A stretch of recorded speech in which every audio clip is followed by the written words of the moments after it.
Hello everyone and welcome back for some more Drag Race gossip, secrets and drama. I know you all love my compilations and you've told me in the comments before that you like listening to them when you're working or even sleeping, which is pretty interesting. So here is a compilation of my Roscoes recap for season 18 with just the interesting tea. Please make sure you like, comment on the video, leave it running because it really does help the channel, and of course make sure you subscribe. Thank you very much and enjoy. Hello everyone and welcome back for some more Drag Race gossip, secrets and drama. So I'm back for another season of Roscoe's recaps where I'll go through the Roscoe's viewing parties for Drag Race and recap just the juiciest parts. This particular video is for season 18 episode 1 and the guests this week were Mistress Isabel Brooks and Willem. Also, you should go and check out the full Roscoe's viewing parties on their YouTube channel, and as always, I'll link to that in the description. So today we're going to be talking about Mistress confronts Willem about their online feud, Naysha Lopez claps back at Drag Race YouTubers who said things about her, and Ginger Minj gets called out again for lying. All that and more coming up in today's video, so let's get started. So they started with host Naysha Lopez asking if they liked that season 18 started with a design challenge rather than a talent show, which goes back to the old school Drag Race format. Willem said a design challenge is better because a drag queen should know how to style and put things together,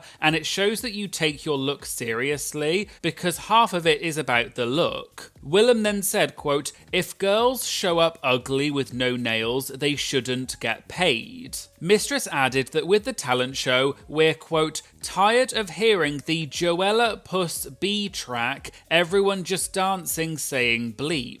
They then watched the part of the episode where the queens were working on their design challenge outfits, but several queens said they can't sew. Host Batty Davis said, quote, "I think it's safe to say it's imperative that you know how to sew when you go to Drag Race." Naysha said she knows Mistress can sew, but asked if Willem knows how to sew or did she learn how to sew because of Drag Race. Willem explained that she started sewing when she was in first grade because she wanted to make a teddy bear because her parents would not buy her the one she wanted, so her first grade teacher taught her how to sew.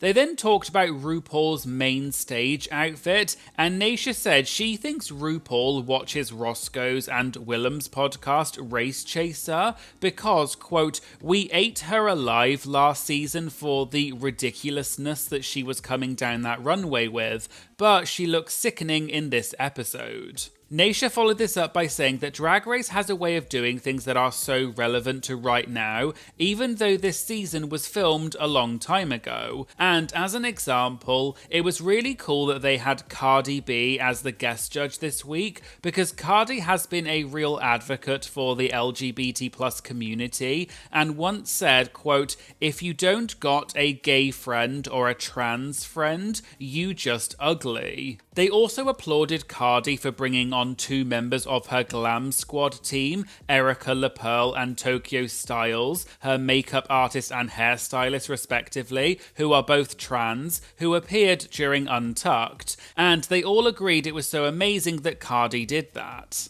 Later in the episode, Willem vaguely mentioned this again and said how nice it is to see someone who supports the community and isn't just being performative, and vaguely mentioned the drama to do with Nicki Minaj. Just to explain in case you don't know, you may remember that back during season 12, rapper Nicki Minaj was the guest judge on the premiere episode. However, over the years, Nicki has become a pretty polarizing person because she has made several anti-LGBT comments and has started supporting more right-wing people. Nicki has also been called out by other people such as Cardi B as well as other Drag Race queens, so I'll quickly go through that now. Nicki Minaj and Cardi B have had an ongoing feud for over 10 years for various reasons. However, in October 2025, Nicki called Cardi's daughter, quote, "ugly and a vulture" on social media. According to several articles online, Nicki has been openly MAGA, or in other words, Make America Great Again, which means a supporter of Donald Trump.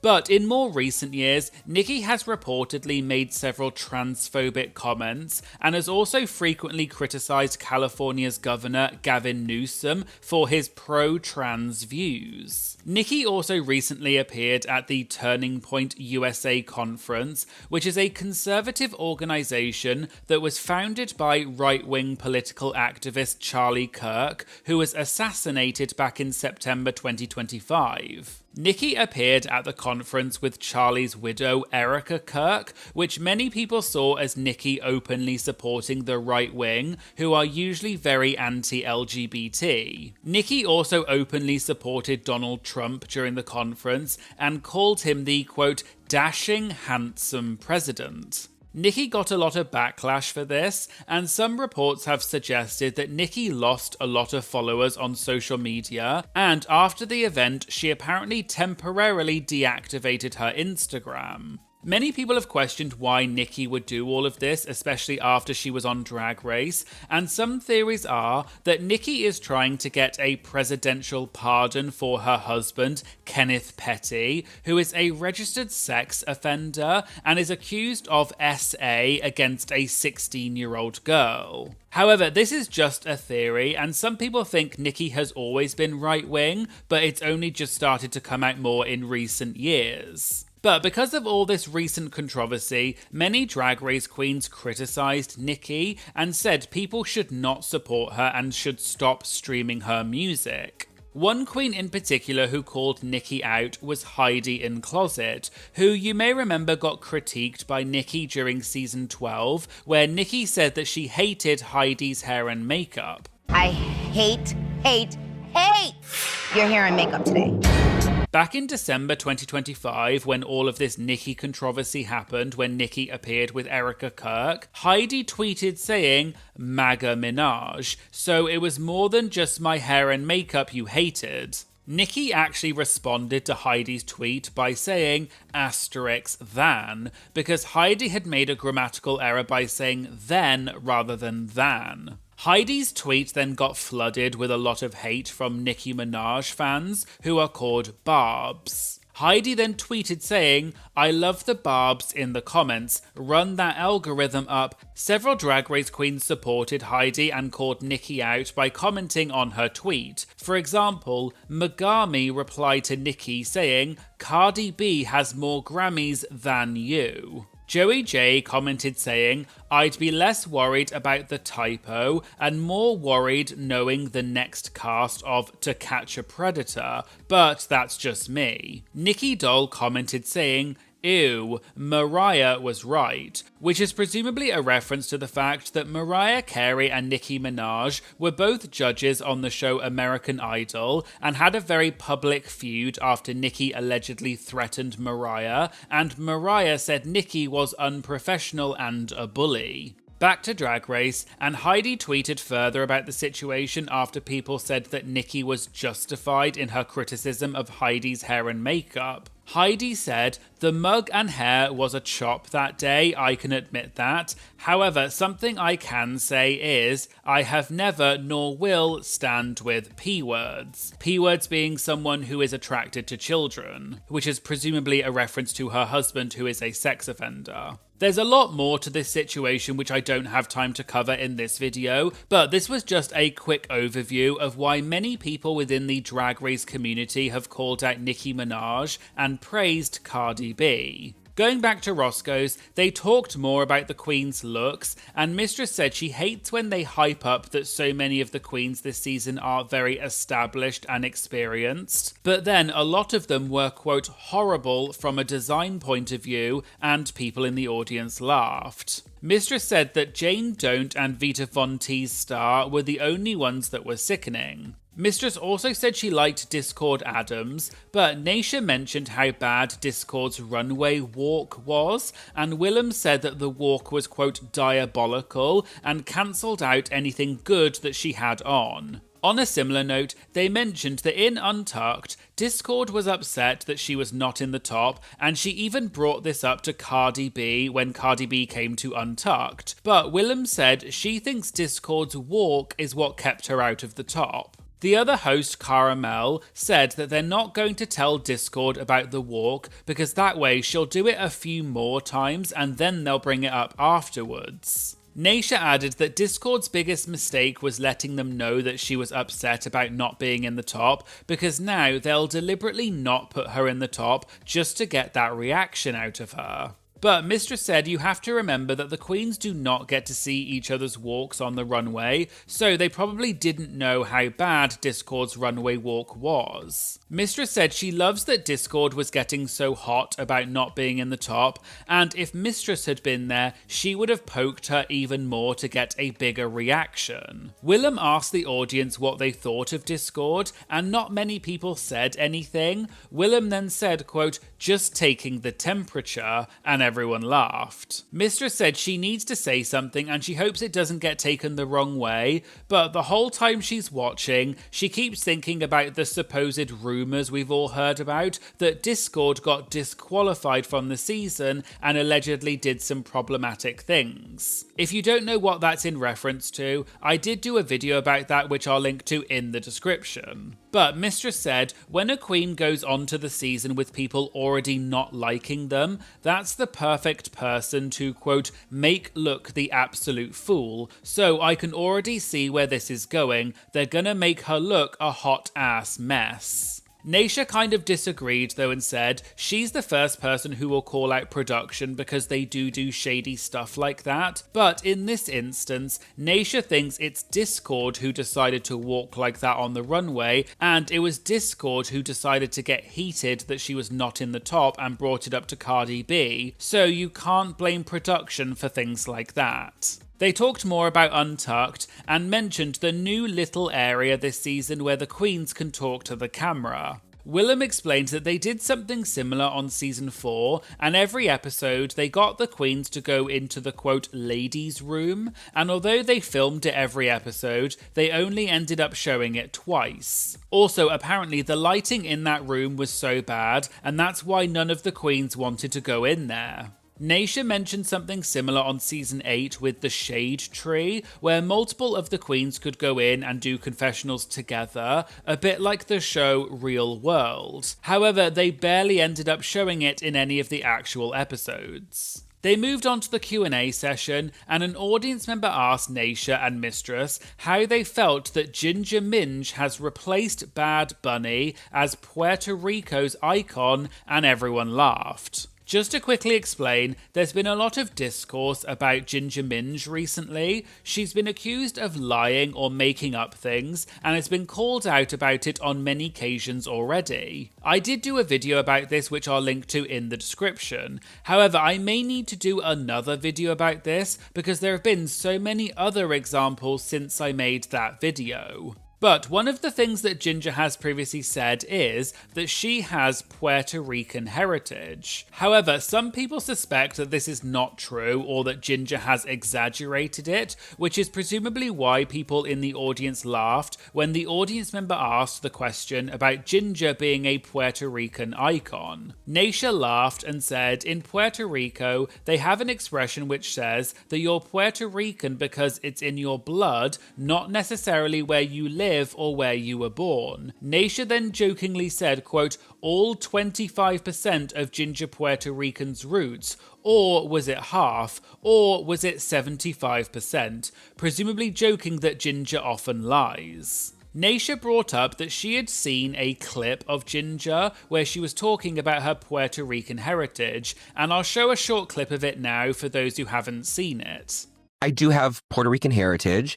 I don't live in that world because I wasn't raised in it. It was a distant part of my family. So I would never want to feel like I was appropriating anything because it's not how I was raised. But I've also never hidden the fact that, I am a quarter Puerto Rican. Naysha said the part that, quote, irked her so fierce about this clip was when Ginger said, quote, I just don't live in that world. Because Naysha said that for her, she not only lives in that world, but she chooses to live in that world. And she's sorry if someone didn't introduce Ginger to that world, but it's Ginger's responsibility to know. Naysha then said, quote, the fact that you made it known now, B-word, get the F out of here with that bull bleep. Mistress added that she has to give Ginger props because she loves a liar, but she likes it when someone makes you actually believe the lies. But in Mistress's opinion, Ginger keeps lying so, quote, sloppily and getting found out about it. They also mentioned Ginger multiple other times throughout the viewing party and made jokes about her, but they did say they do love Ginger and you should not send her any hate. An audience member then asked Mistress if she would ever have Willem on her YouTube channel for Mistress Mondays, and Naisha then asked Willem and Mistress to address their previous beef. Just in case you don't know, a while back, Mistress did a video where she called Willem a liar, a clout chaser, and a sociopath because Willem had apparently made several rude comments about Mistress on her podcast. Willem also released a video clapping back at Mistress, so the two of them appeared to not be on good terms, so it was kind of a gag for them to both be booked at Roscoe's together this week. I did do a video where I covered all of the Mistress versus Willem drama, so check that out if you don't know the backstory, and I'll put a link to that video in the description. But going back to Roscoe's, Mistress joked that she usually only has a guest one time on her channel, and Willem had already been in a video once, which was when she beat her down, so she's not sure she would have her again. But Mistress said if the audience wants Willem on Mistress Mondays, she would do it, and the audience cheered. Naisha asked about the feud between them now and how things are between the two of them. Willem explained that she was speaking like a, quote, armchair quarterback about Mistress on her podcast without ever having met her, and now that she's met Mistress, it's fine and they're both professionals. Willem added that she said something that she probably should not have said, where she said that if she was on a show with Mistress, she would have, quote, bopped her, or in other words, hit her, and she can understand how that would sound like a violent threat. Willem explained that she had been saying that for years because when she was on Drag Race, she had planned to bop Fifi O'Hara, who now goes by Jeremy Carey, because Willem wanted to get kicked off season 4, but Willem ended up getting kicked off the show anyway before it happened, so she didn't end up needing to bop Jeremy. There is some extra tea about this which happened outside of Roscoe's, where Jeremy actually replied to what Willem said about this, and the two of them had an argument. But this video is already kind of getting long, so I'll talk about that more on my Patreon, so if you want to watch that, plus the extra content that I didn't have time for in this Roscoe's video, go check out my Patreon, which is linked in the description. Going back to Roscoe's, Mistress said she wanted to say one thing and then they could squash the beef for real. Mistress played an audio clip on her phone where Willem was asking if there was any danger when she was in Houston that any of Mistress's friends would, quote, jump her, or in other words, attack her. Mistress then said to Willem, quote, here's the thing, you spent the whole time talking so much about me, and you said so much about me as it pertains to my career. But Mistress added, quote, how you allow people to talk to you or treat you is how they're going to greet you when they actually meet you. She went on to say that when she met Willem today, she was very nice and, quote, on hush, and Mistress told her how she wants to be treated and respected. And now she has no issue with Willem, and she thinks Willem is a great queen. She just did not appreciate how Willem had spoken about Mistress personally, but hopefully they can move forward. She joked that she's not going to jump Willem, but she probably should, quote, slap the bleep out of you, but she won't, and people laughed. Willem said she gets it because she would have felt the same way if another queen was talking about her without ever having met her, but it's all good. So it appears that Mistress and Willem have settled their feud. There was then another audience question, and part of the question was asking how Willem felt when Alaska said that she had been blacklisted from World of Wonder because of her relationship with Willem. This is because Willem and Alaska have a podcast together called Race Chaser, and because Willem has criticised and called out RuPaul and the show so many times over the years, people have said that Alaska will never be invited back to All Winners or anything like that because of her relationship relationship with Willem. And Alaska once said something to that effect during an interview. Well, they don't want to talk to me. And I think it comes back to the fact that I have a podcast with Willem, because Willem is sort of very not very on the outs with World of Wonder. Theron was like, we're really disappointed that you're doing a podcast. And I never really put two and two together until like it was like ghosted and like the door was closed. And now it's like a joke. It's like the door is fully closed. However, in response to the question, Willem said Alaska wrote a song called Wow, where she seemingly criticized World of Wonder. So Willem said, if WoW does hate Alaska, it's because of Alaska and not because of Willem, because Alaska has said what she wants to say and aligned with who she wants to align with, and she never has to answer to them again. There were also a few questions about Ginger Minge, and whether Ginger has replied to Mistress's offer to pay her $15,000 to come on Mistress Mondays. But it's a bit of a complicated story, so I'll talk more about that in a separate video which will be on Patreon. And finally, an audience member asked Naysha how she feels that Darby and Alexis from IMHO talked crap about Naysha on the Kelly Mantle podcast. Just to explain, Alexis and Darby are two drag performers who are known for their popular YouTube show called IMHO, where they talk about Drag Race as well as other topics. They're known for being very jokey and shady, but usually not in a serious or malicious way. Back in September 2025, Darby and Alexis appeared on Kelly Mantle's podcast. Kelly was asking their opinion about different queens, and when she asked them about Naysha Lopez, they questioned why Roscoes pays to fly Naysha out every week to Chicago to host Roscoes, and here's a clip of what they said. Listen, she's a pretty girl, and I'm glad she had such success with Miss Continental. I don't think Drag Race is her vibe. I don't think she's successful doing it. And I think when she lived in Chicago, I think it was really nice of Roscoe's to bring her in to do the viewing party. But now she lives in LA. And does Naysha live in LA?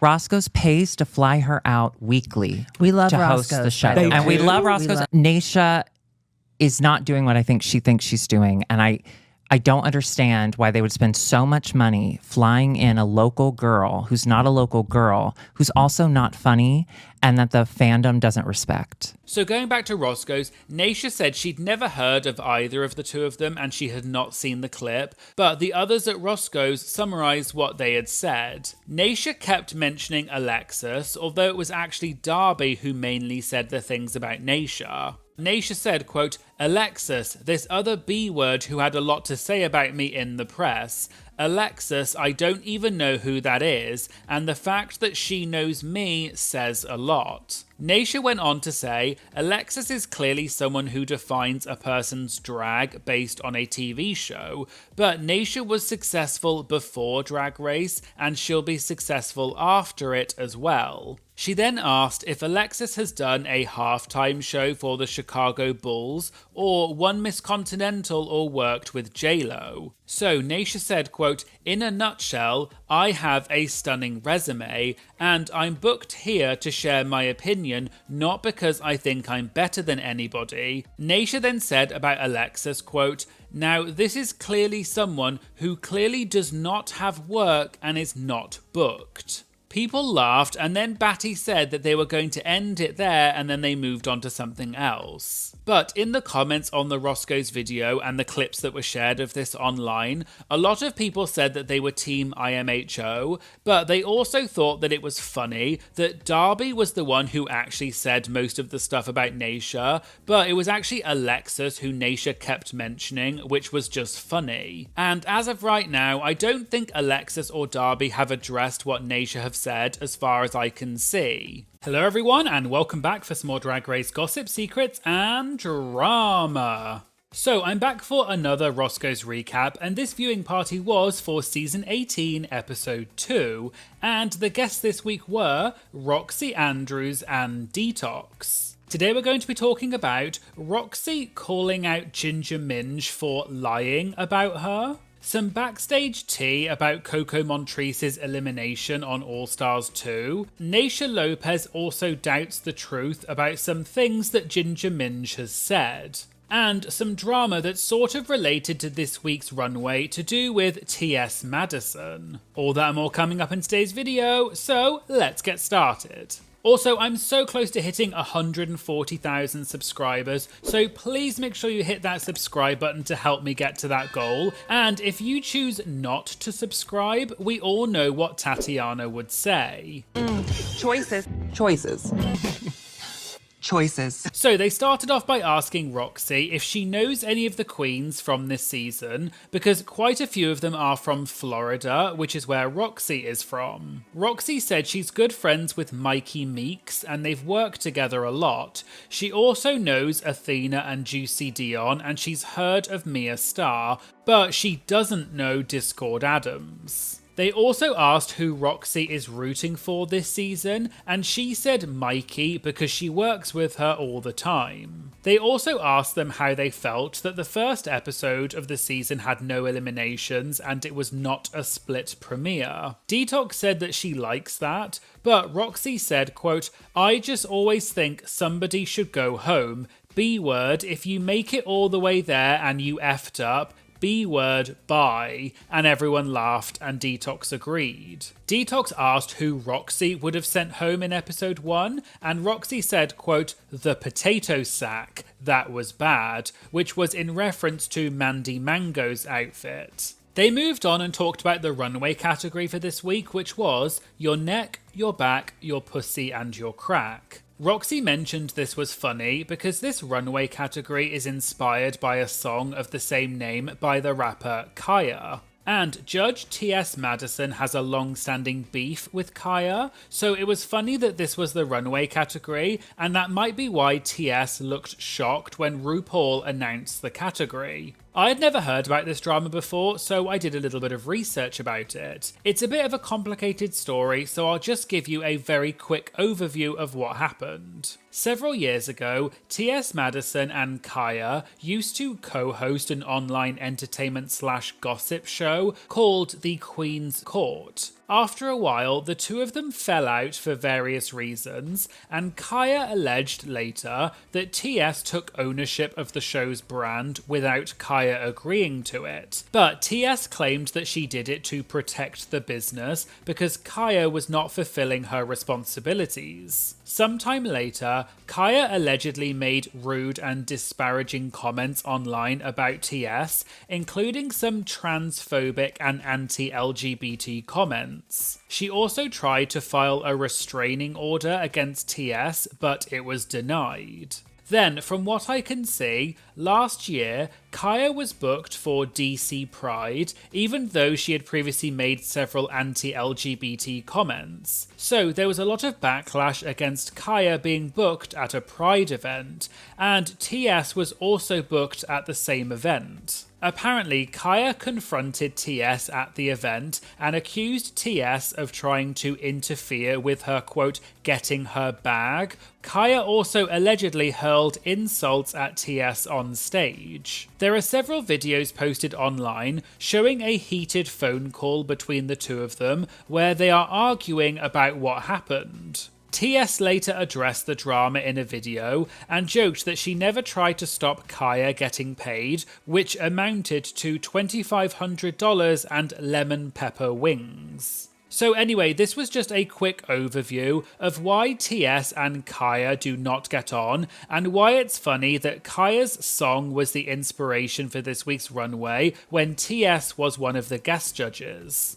Going back to Roscoe's, they talked more about the queens, and Roxy said some queens claim they can sew, but they actually can't make an outfit, like Kenya Pleaser last week, and the other said that she ran out of fabric for her outfit. Roxy then joked that if you don't have enough fabric, you can just rip the fabric off the walls, because the pink bricks in the workroom is actually just a piece of fabric on the wall and it's not real bricks, which some people didn't know. Roxy then shared that on All Stars 9, when they were leaving, Angeria was in the corner of the room and she cut off a piece of the wall to take with her.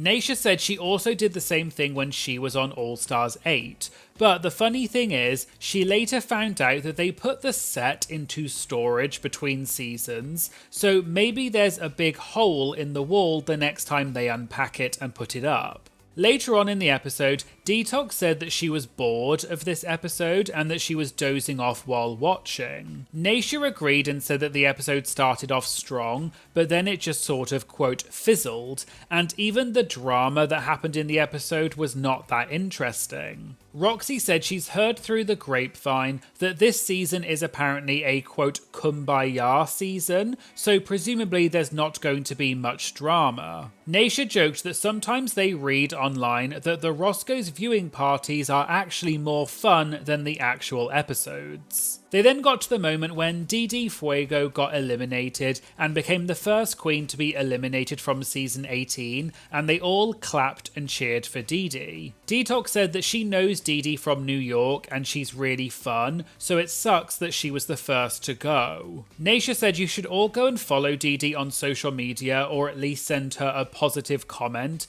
because speaking from personal experience, it's really hard to be the first queen eliminated. And you have to live it not just once, but twice. Once when it actually happens on set, but then you have to relive the whole thing again when it airs on TV. Host Caramel said she has to give it up for Mandy Mango for winning the lip sync because she did not know that Mandy could dance like that. Roxy says she thinks Mandy is a great performer, but she just needs a little more time in the oven to bake until she's fully ready. Naisha added that when it comes to lip syncs, if RuPaul watches the lip syncs and thinks that she wants to see a queen perform again, that queen will probably win, because although Didi was performing, there was no exciting element to it, unlike Mandy. Also, Naisha mentioned that during the lip sync, Mandy completely, quote, fell apart in terms of her outfit, but she still managed to win, even though usually RuPaul hates it when queens' wigs or shoes come off, and that usually means they'll automatically lose. But Caramel said that in more recent years, that doesn't seem to be the case as much, because queens like Maya Iman LePage, Lana Del Rey and Corey King have all had wigs fall off during lip syncs, but they still won because they gave the best performance. They also mentioned how in Untucked, Mandy's eyelash had come undone, but none of the queens told her about it or offered to help her fix it.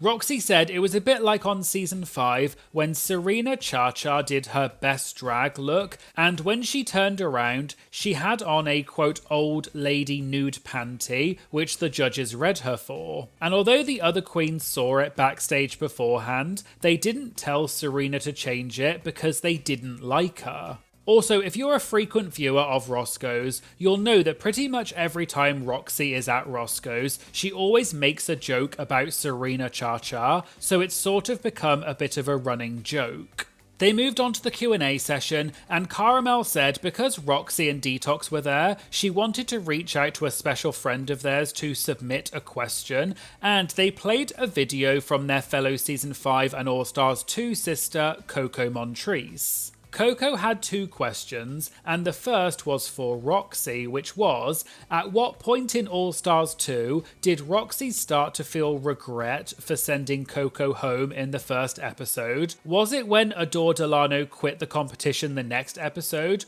Or was it when Fifi started, quote, acting the fool and sang off-key to her own song? Roxy said she did not want to win that episode because she knew that it would mean that she would have to eliminate Coco, so she regretted it right away. But Detox said Coco was going to go home regardless because the other top that week, which was Tatiana, also chose Coco's lipstick. Also, just as a side note to this outside of Roscoe's, because I'm not sure I've ever mentioned this on the channel before, this reminded me that for years after All Stars 2, there were rumours online that said that Fifi, who now goes by Jeremy, and Roxy had previously dated before the season, and that was supposedly the reason why Roxy chose to keep Jeremy in the competition and eliminated Coco. However, back in 2022, Jeremy addressed this rumour during an interview with Joseph Shepard, which I believe was one of the first times this had ever been addressed. Jeremy said that the two of them never actually properly dated or had anything sexual,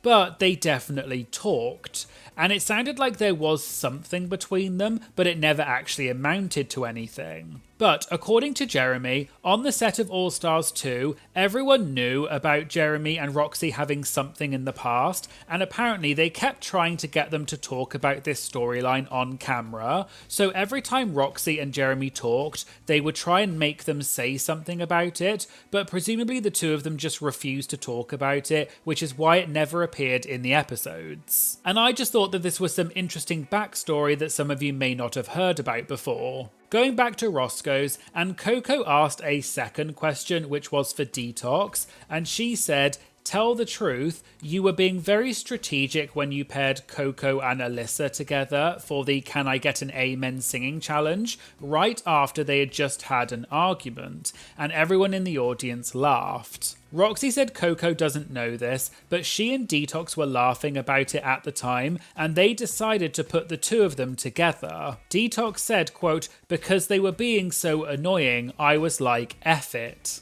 And the two of them were annoyed that Detox had paired them together, so Detox also made them go first in the lineup. Detox also said someone told her that Coco had been talking a lot of crap about her afterwards in the workroom, which is why they ended up having a bit of a tiff. But it was just funny because Detox and Coco had been friends for such a long time and for the entirety of their drag career, which is 25 years. They then said thank you to Coco for submitting her questions, and everyone cheered. And Detox said about Coco, quote, "Looking just like that oil painting you post." And Roxy said, quote, "So blurry," and everyone laughed. This is because Coco has developed a reputation for always posting highly photoshopped photos of herself, and it's now become a bit of a joke within the fandom, because at first people weren't sure if Coco was being serious or not, or whether she thought that people couldn't clock that they had been photoshopped. But Coco has since addressed it and said that she enjoys photoshopping and she just likes to look nice and have fun. Roxy even said that they have all mentioned it to Coco in the past when they've seen her, and they've been like, "Girl, what are you doing?" And apparently Coco just said, quote, "Why girl, you can't take me," and everyone laughed. Detox added that Coco is, quote, "blind as a bat," so she probably posts those photos and thinks that she looks sickening. There was then a Q&A question for Roxy and Detox, which was, what is your favourite fib that Ginger Minj has told? And was it that Jennifer Aniston brought Ginger a cup of coffee on set? And everyone burst out laughing. Just to quickly explain, as I'm sure many of you are aware, there has been a lot of drama recently where Ginger Minj has been called out for lying or making things up, and many queens have come out and said that Ginger is lying. The part about Jennifer Aniston comes from this clip where Ginger was talking about working with Jennifer on the movie Dumplin', and Ginger said that Jennifer brought her coffee on set. Jennifer Aniston brought me coffee my first day on set and told me, "Thank you so much. We've been very excited for you to join the cast." So she was lovely. I mean, of course, she's Jennifer Aniston, so don't get too close or the alarms go off. But she's just a really warm, inviting person. She was very nice to me.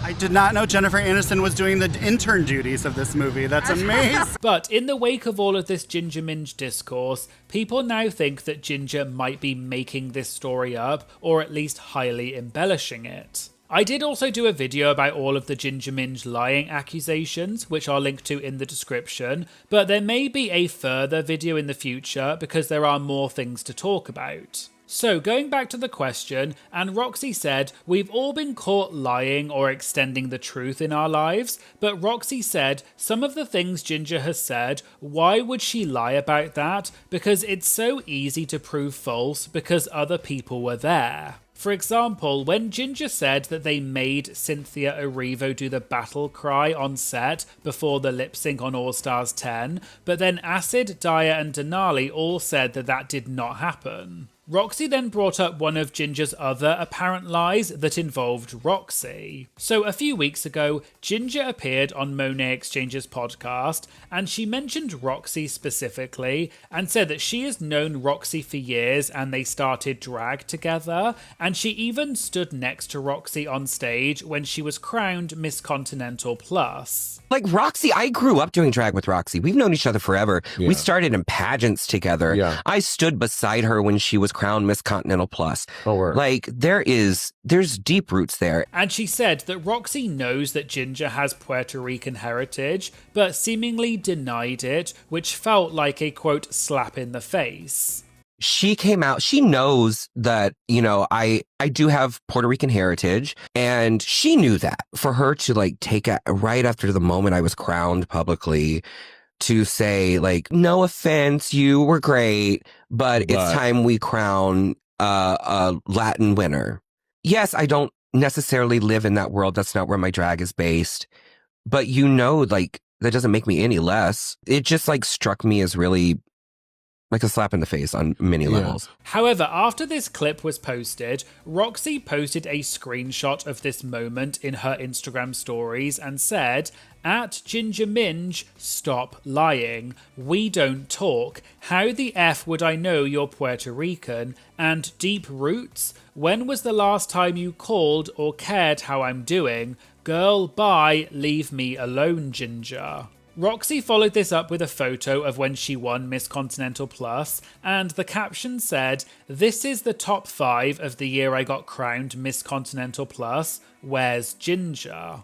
Roxy also posted a few tweets about this as well. In one of them she said, "Ginger Minge, why are you mentioning me now? Slap in the face. I never knew you were Latin, nor did the rest of the world. If you felt away, you should have called me, but it's cool now. Don't. Stop seeking the wrong attention, sister." And then in another post, Roxy said she didn't become Latin till I made a statement. Girl, bye. And she also posted a photo of Miss Continental Plus with the caption, "Liar." Back to Roscoe's, and host Batty Davis said that she was actually there at Miss Continental Plus that year because her drag mother was one of the 5 on stage with Roxy, and she said Ginger was not there because Ginger made the final 12 but not the final 5. Roxy explained that she posted the photo to show that, contrary to what Ginger said, she was not next to Roxy holding her hand when she won. And apparently some people thought that the person next to Roxy in the photo was Ginger, but Roxy explained that Ginger is 5'3", whereas Roxy is about 6 foot and about 6'5" in heels. But in the photo, the person that Roxy is holding hands with is the same height as her, so it's clearly not Ginger. Roxy questioned why Ginger would lie about that, and also why Ginger would lie about them knowing each other for so long and starting drag together. Roxy explained that she didn't meet Ginger until the year Roxy won Miss Continental Plus, and she certainly did not start drag with her. Roxy also mentioned a clip of when Ginger Minge said that when she was on the set of Hocus Pocus 2, apparently the first thing Bette Midler said to Ginger was that Ginger was robbed on All Stars 6. But the 3 of them, they didn't give us a chance to be nervous that first day. Because the second we walked on, it was right after All Star 6 finished. Okay. And Bette Midler goes, "You were robbed," with those teeth and nails and everything. And when Roxy mentioned this story at Roscoe's, everyone laughed, and Roxy made a face, seemingly implying that she did not believe the story. Detox also mentioned a clip when Ginger said that RuPaul invited her to her house for game night. But Detox said, quote, "I don't see Ru having game nights and inviting queens." Just as a side note though, I can't say personally whether Ginger's story about the game night is true or not, but I do just want to mention that I interviewed Pandora Box back in 2023, and she told a story that she was once invited to RuPaul's house for game night. So it does sound like Ru does indeed have game nights and invites the queens, so that part is maybe true, but as to whether Ginger was invited is something I can't answer, but I just wanted to add this as extra context because I think it's important to show all the facts. Anyway, back to Roscoe's, and Roxy said one thing she does want to say about Ginger is she thinks Ginger is saying all of these things, and it's a, quote, mechanism to try and make her sound more in, or to make the situation cooler than it was, but she wants to let Ginger know she doesn't need to do that. People love Ginger and she's a great queen, so she doesn't need to make things up or extend the truth. Naysha added she thinks it comes from the fact that Ginger got so much crap from the fandom for winning All Stars 10, so Ginger has always felt on the defense because of it, which has played into this, quote, victim role. But Roxy said she won the show and got the $200,000 and no one can take that away from her, so she doesn't need to be doing all of this lying. Naysha then said, quote, it's very hard to feel sorry for someone who just pocketed $200,000. You just won, but you want me to be upset that you didn't get a call from this queen? Are you kidding? And finally, on a related note, they asked Naysha what was her favourite Ginger Minge fib. Naysha said there's one in particular, and maybe Ginger did mention this and she just doesn't remember, but back in 2017, Hurricane Maria happened in Puerto Rico and caused catastrophic damage. So they did a fundraiser with about 50 to 60 drag queens to raise funds for the victims. Naysha hosted this event with Ginger, and as far as Naysha can remember, Ginger never mentioned that she had Puerto Rican heritage. But Naysha said you'd think that if she was ever going to mention it, she would have mentioned it at this event, given that they were literally raising money for Puerto Rico. But Naysha said maybe she just can't remember Ginger saying it. Roxy then joked and asked if Ginger was half Puerto Rican back then, or was it a quarter, and everyone laughed, presumably because they think Ginger has changed her story in the past in terms of what percentage her Puerto Rican heritage is. Roxy said Ginger said in the interview that Roxy knew that she was a quarter Puerto Rican, but Roxy just said, quote, yes, I did, but she said it kind of ironically and just shrugged, and everyone laughed. Hello everyone, and welcome back for some more Drag Race gossip, secrets, and drama. So I'm back for another Roscoe's recap, and this viewing party was for Season 18, Episode 3, and the guests this week were Carson Kressley and Mandy Mango. So today we're going to be talking about, was Mandy Mango set up to fail in this week's episode? Mandy says who the messiest queen on the cast is, and Carson Kressley reveals his least favourite guest judge of all time and why. All that and more coming up in today's video, so let's get started.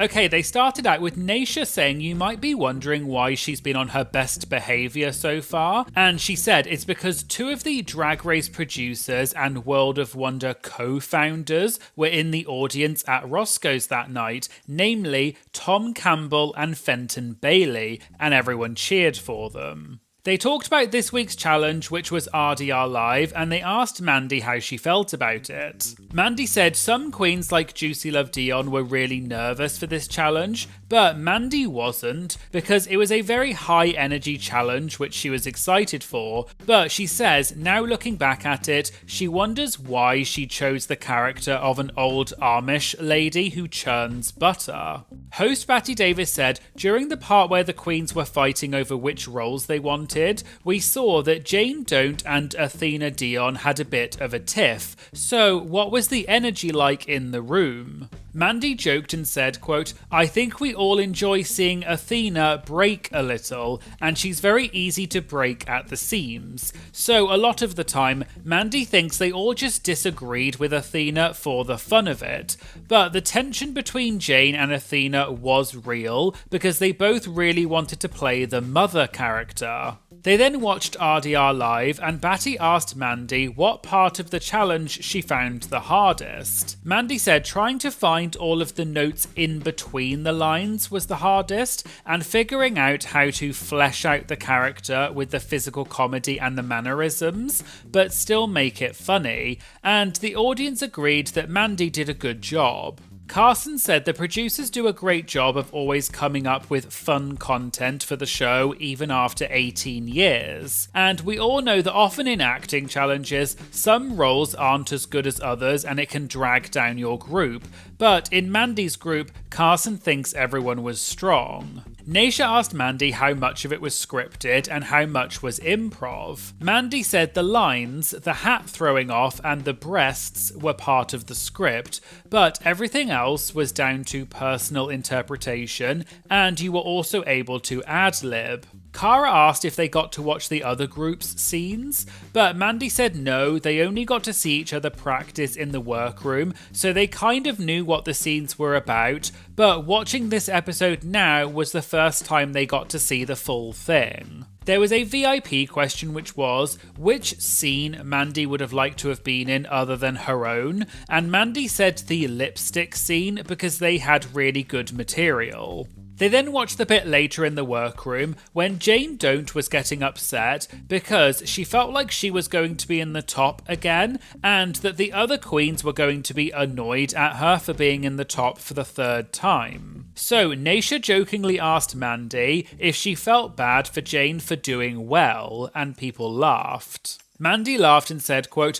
"The tears were just welling up for the front runner of season 18. Having been in the bottom twice and hearing that, I was like, girl, Jane, don't do that." Mandy joked that she can empathise with the pressure, but also, being in Mandy's position being in the bottom, she was like, quote, "Girl, shut the F up. You did fine. You did so good. So I don't feel bad for her." They then went through the runway looks for this week, saying whether they would give the outfits 10s or a chop, and the category was animal attraction. When they got to Kenya Pleaser, Naysha said, quote, "Next one we have, Kenya Pleaser as Puss in Boots," and everyone laughed. Naysha joked that when she saw it, all she could think of was Puss in Boots, and then she did that walk. Naysha said, quote, "Stop it," and most of them gave the look a chop. They watched the judges' critiques, and at Roscoe's, most of them had said they thought Mandy was good and they were worried about Juicy, whereas in the critiques, the judges loved Juicy and she was clearly in the top,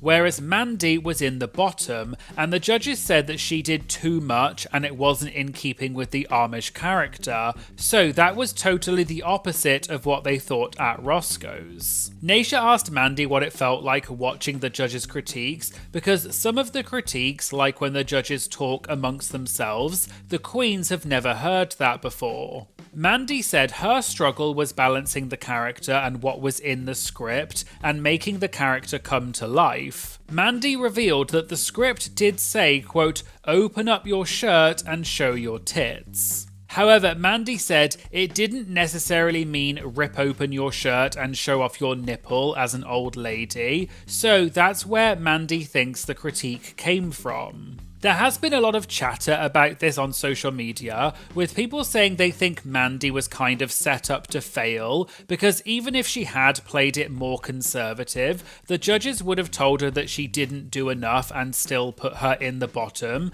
so either way people think she was going to be in the bottom. Clips of this part of Roscoe's were posted on social media, and people were saying that Mandy was set up because the script literally told her to show her breasts, but then she got put in the bottom for it, which further added to people saying that they think Mandy was set up to fail. Going back to Roscoe's, Mandy thinks that she was giving, quote, kooky, goofy, sexy, and the audience cheered and agreed with her. Mandy had previously said that she is from Lancaster, Pennsylvania, which has a big Amish community. So Mandy said she had seen a few of the Amish ladies doing things like that, so she thought her performance was accurate, and she said, quote, "Mama, they're milking more than the cows out there," although I think this part was probably a joke. They then got to the part of the episode where Mandy was in the bottom and got eliminated, and everyone clapped and cheered for Mandy.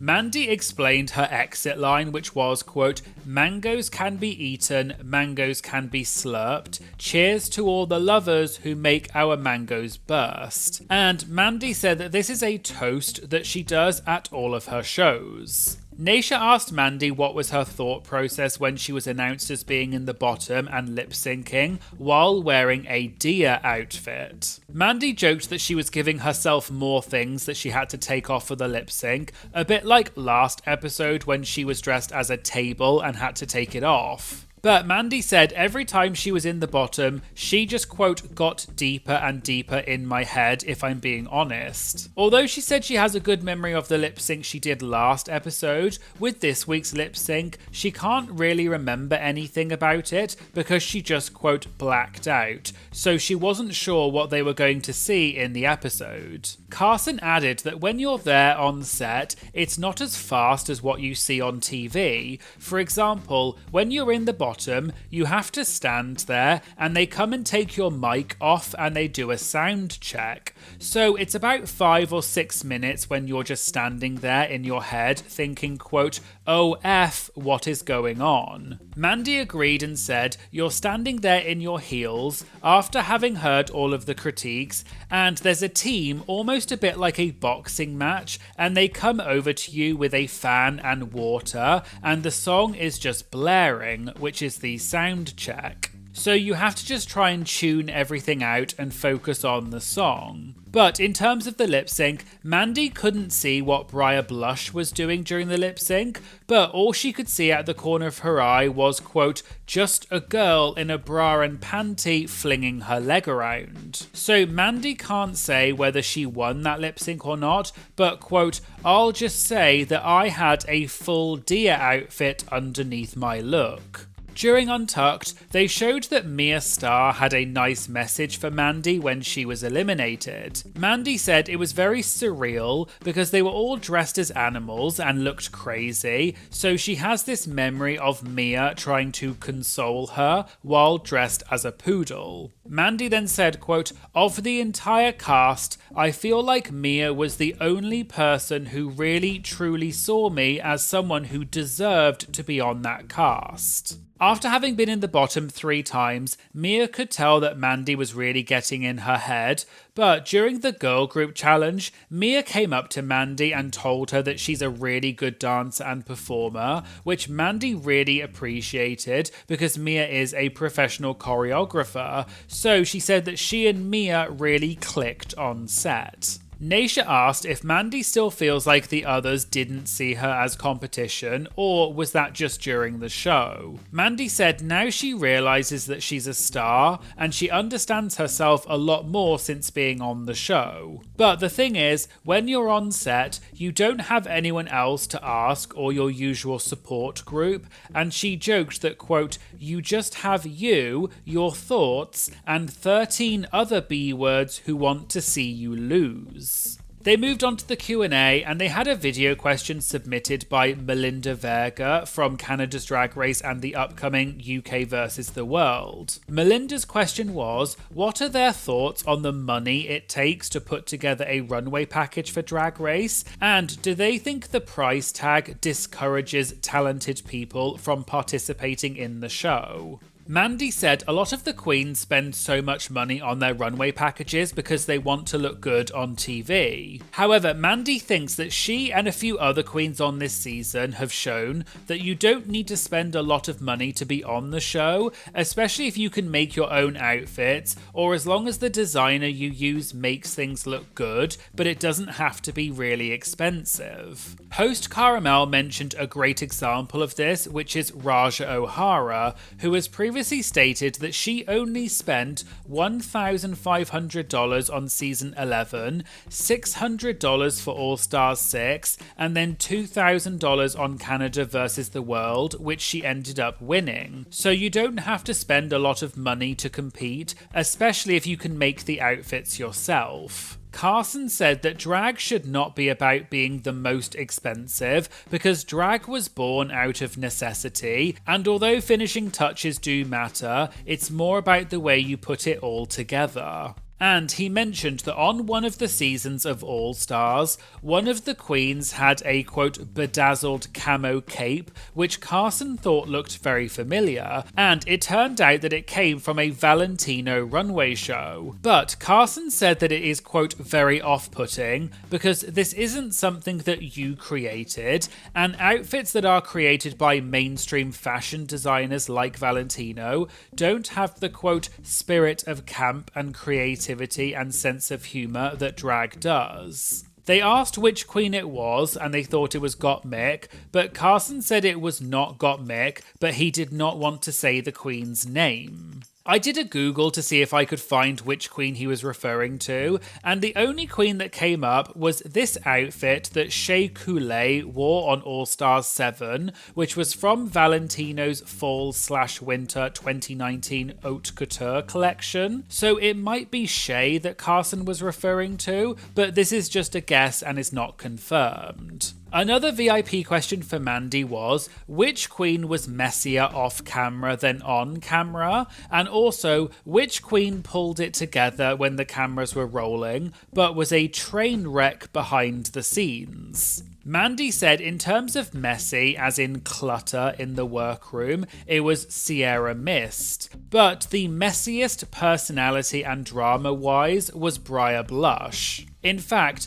Mandy thought Briar knew a lot of the queens like Athena from before because of the way she was kikiing with them, but apparently Athena said to her, quote, "Oh my god, Briar won't leave me alone," and Mandy thought, quote, "Oh, this isn't a bit. I thought you were just running with her. Oh no, Briar really is just that girl." Mandy said Briar is like a, quote, annoying little sister, but she also said Briar is really sweet and has a soft side. For example, in episode 2, when Mandy lip-synced and took off the table look and all of the little ornaments fell all over the stage, apparently a little ceramic rabbit rolled all the way to the back. Then, when Mandy got off stage and joined the other girls, Briar came up to her with tears in her eyes, holding the bunny, and said to Mandy, quote, "I'm so freaking happy that you're still here," which really speaks to Briar's soft side. Cara then said the other part of the question, which was, which queen held it together on camera but was a train wreck off camera? Mandy said the easy answer is Athena, but actually she didn't really hold it together on camera either. She said actually it might be Kenya Pleaser because she has a great personality, however she does have dark and breakdown moments, and she did get in her head a lot more than what was shown in the episodes. Another question for Mandy was what would have been her Snatch Game character. Mandy said she had two choices. They were George Takei from Star Trek, and the other option was the Virgin Mary. And finally, an audience member mentioned that earlier at the viewing party, Carson had said his favourite guest judge was Olivia Newton-John because he was such a fan of Grease growing up. But the question was, who is Carson's least favourite guest judge and why? Someone shouted out Nicki Minaj, presumably because of all of the recent controversy to do with Nicki becoming more right-wing and aligning herself with Donald Trump and Erica Kirk, which I talked about in my previous Roscoe's recap. Carson said that's a good answer, and he was there when Nicki was a guest judge on season 12, and he liked her back then, but not so much anymore. But the other answer that Carson was going to say is, although he was not on set for this one, when Joel McHale was the guest on season 11, Carson said Joel is really nice in real life, but, quote, he was so annoying on that episode with Michelle and I felt for her. Hello everyone and welcome back for some more Drag Race gossip, secrets and drama. So I'm back for another Roscoe's recap, and this viewing party was for RuPaul's Drag Race Season 18, Episode 4. And the guests this week were Didi Fuego and Briar Blush. So today we're going to be talking about Briar Blush revealing the real reason she fainted on the runway, and was it fake or not? Why some of the queens did not join the Season 18 group chat until later. And Briar exposes something that happened off camera with Athena Dion, which is why she decided to, quote, bully her. All that and more coming up in today's video, so let's get started. So they started by saying that Briar was running a bit late because her flight was delayed and she would be joining them later. Naysha asked Dee Dee what her experience was like on the show and how is it different to what she expected. Dee Dee said she had a bit of a different experience to some of the other queens because she has a background in TV production, so she knew what it was like to be on a set and how production works. And she decided to just go into the show and be very present, but also to have a good time. She thinks that she had a runway package that was, quote, worthy of the crown, and although winning was not on the cards for her, she didn't feel like she struggled and she had a great time overall on the show. She added that a lot of early out queens say that they would do a lot of things differently, but for Dee Dee, maybe there is one thing that she would change, but overall she has no regrets. Also, Dee Dee said, although being sent home first can be a bad thing, it has also given her a lot of, quote, blessings, because Dee Dee decided to start a YouTube series where she interviews other first eliminated queens and talks to them about their experience, and she would never have done that if she hadn't been eliminated first, and I'll link to Dee Dee's channel in the description if you want to check out those videos. Naysha then asked Dee Dee what is the one thing about her that she wishes people knew that we didn't get to see on the show. Dee Dee said she's been working in New York for almost 10 years, and you have to do everything like hosting, singing, dancing, multiple numbers per night, and she can do all of those things. Whereas on Drag Race, the only things we saw from Dee Dee were, quote, making a costume and be in a terrible girl group.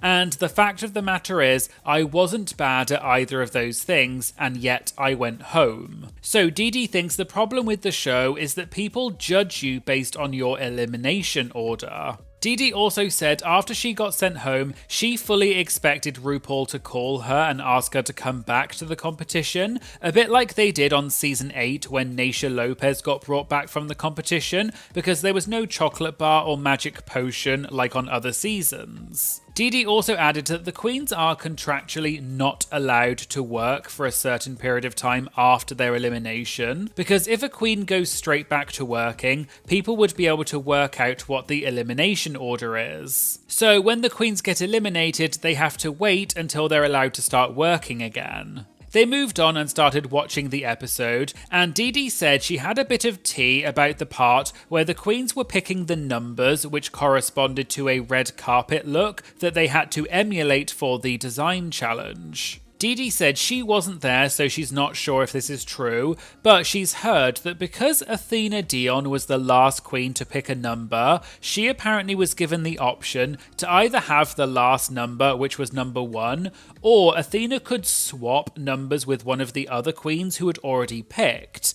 And Athena decided to go with number 1, but this whole part was seemingly cut out from the episode. The other queens said that that was a mistake on Athena's part, and they would have swapped with another queen because they could see what they already had, whereas Athena picking number 1 was a gamble because she didn't know what the look was, and in the end it was the Zendaya metallic outfit, which is kind of a hard look to work with. They moved on and talked about the argument that Briar and Mia had in the workroom, and they asked Dee Dee if it was fake. Dee Dee said no, and Mia was very serious, and Briar does like to poke people. Then, later in the episode, Mia and Briar talked about it and squashed their beef, and at Roscoe's they said that they all liked Mia and she seems like a cool person. Dee Dee explained that she's really glad we're getting to see that side of Mia, and Mia is one of Dee Dee's closest friends from the cast. The host then asked Dee Dee if Mia is the queen that she's closest to,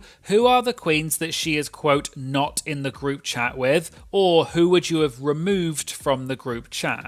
Dee Dee explained that Juicy Love Dion and Jane Don't did not join the group chat for a couple of months. Naysha jokingly asked if Dee Dee had a conspiracy theory as to why it took them so long to join. Dee Dee explained that no matter where you land in the competition, whether you're an early out, a mid out, or a top queen, quote, we all have trauma. Naysha said it can even happen to queens who win the show, and Naysha said she isn't going to name names, but then she moved the mic away from her mouth and mouthed Ginger Minge, and everyone laughed. But Dee Dee added that the good thing about the show is you get to hear the Queen's personal stories, and although we see the Queens fighting, we also get to find out the causes of it and where it came from, which means that you get to work through those fights easier. They then came back from a break and Briar Blush had joined them, so they all welcomed her. Briar explained that they kept delaying her flight, so she started to put on her makeup at the airport terminal,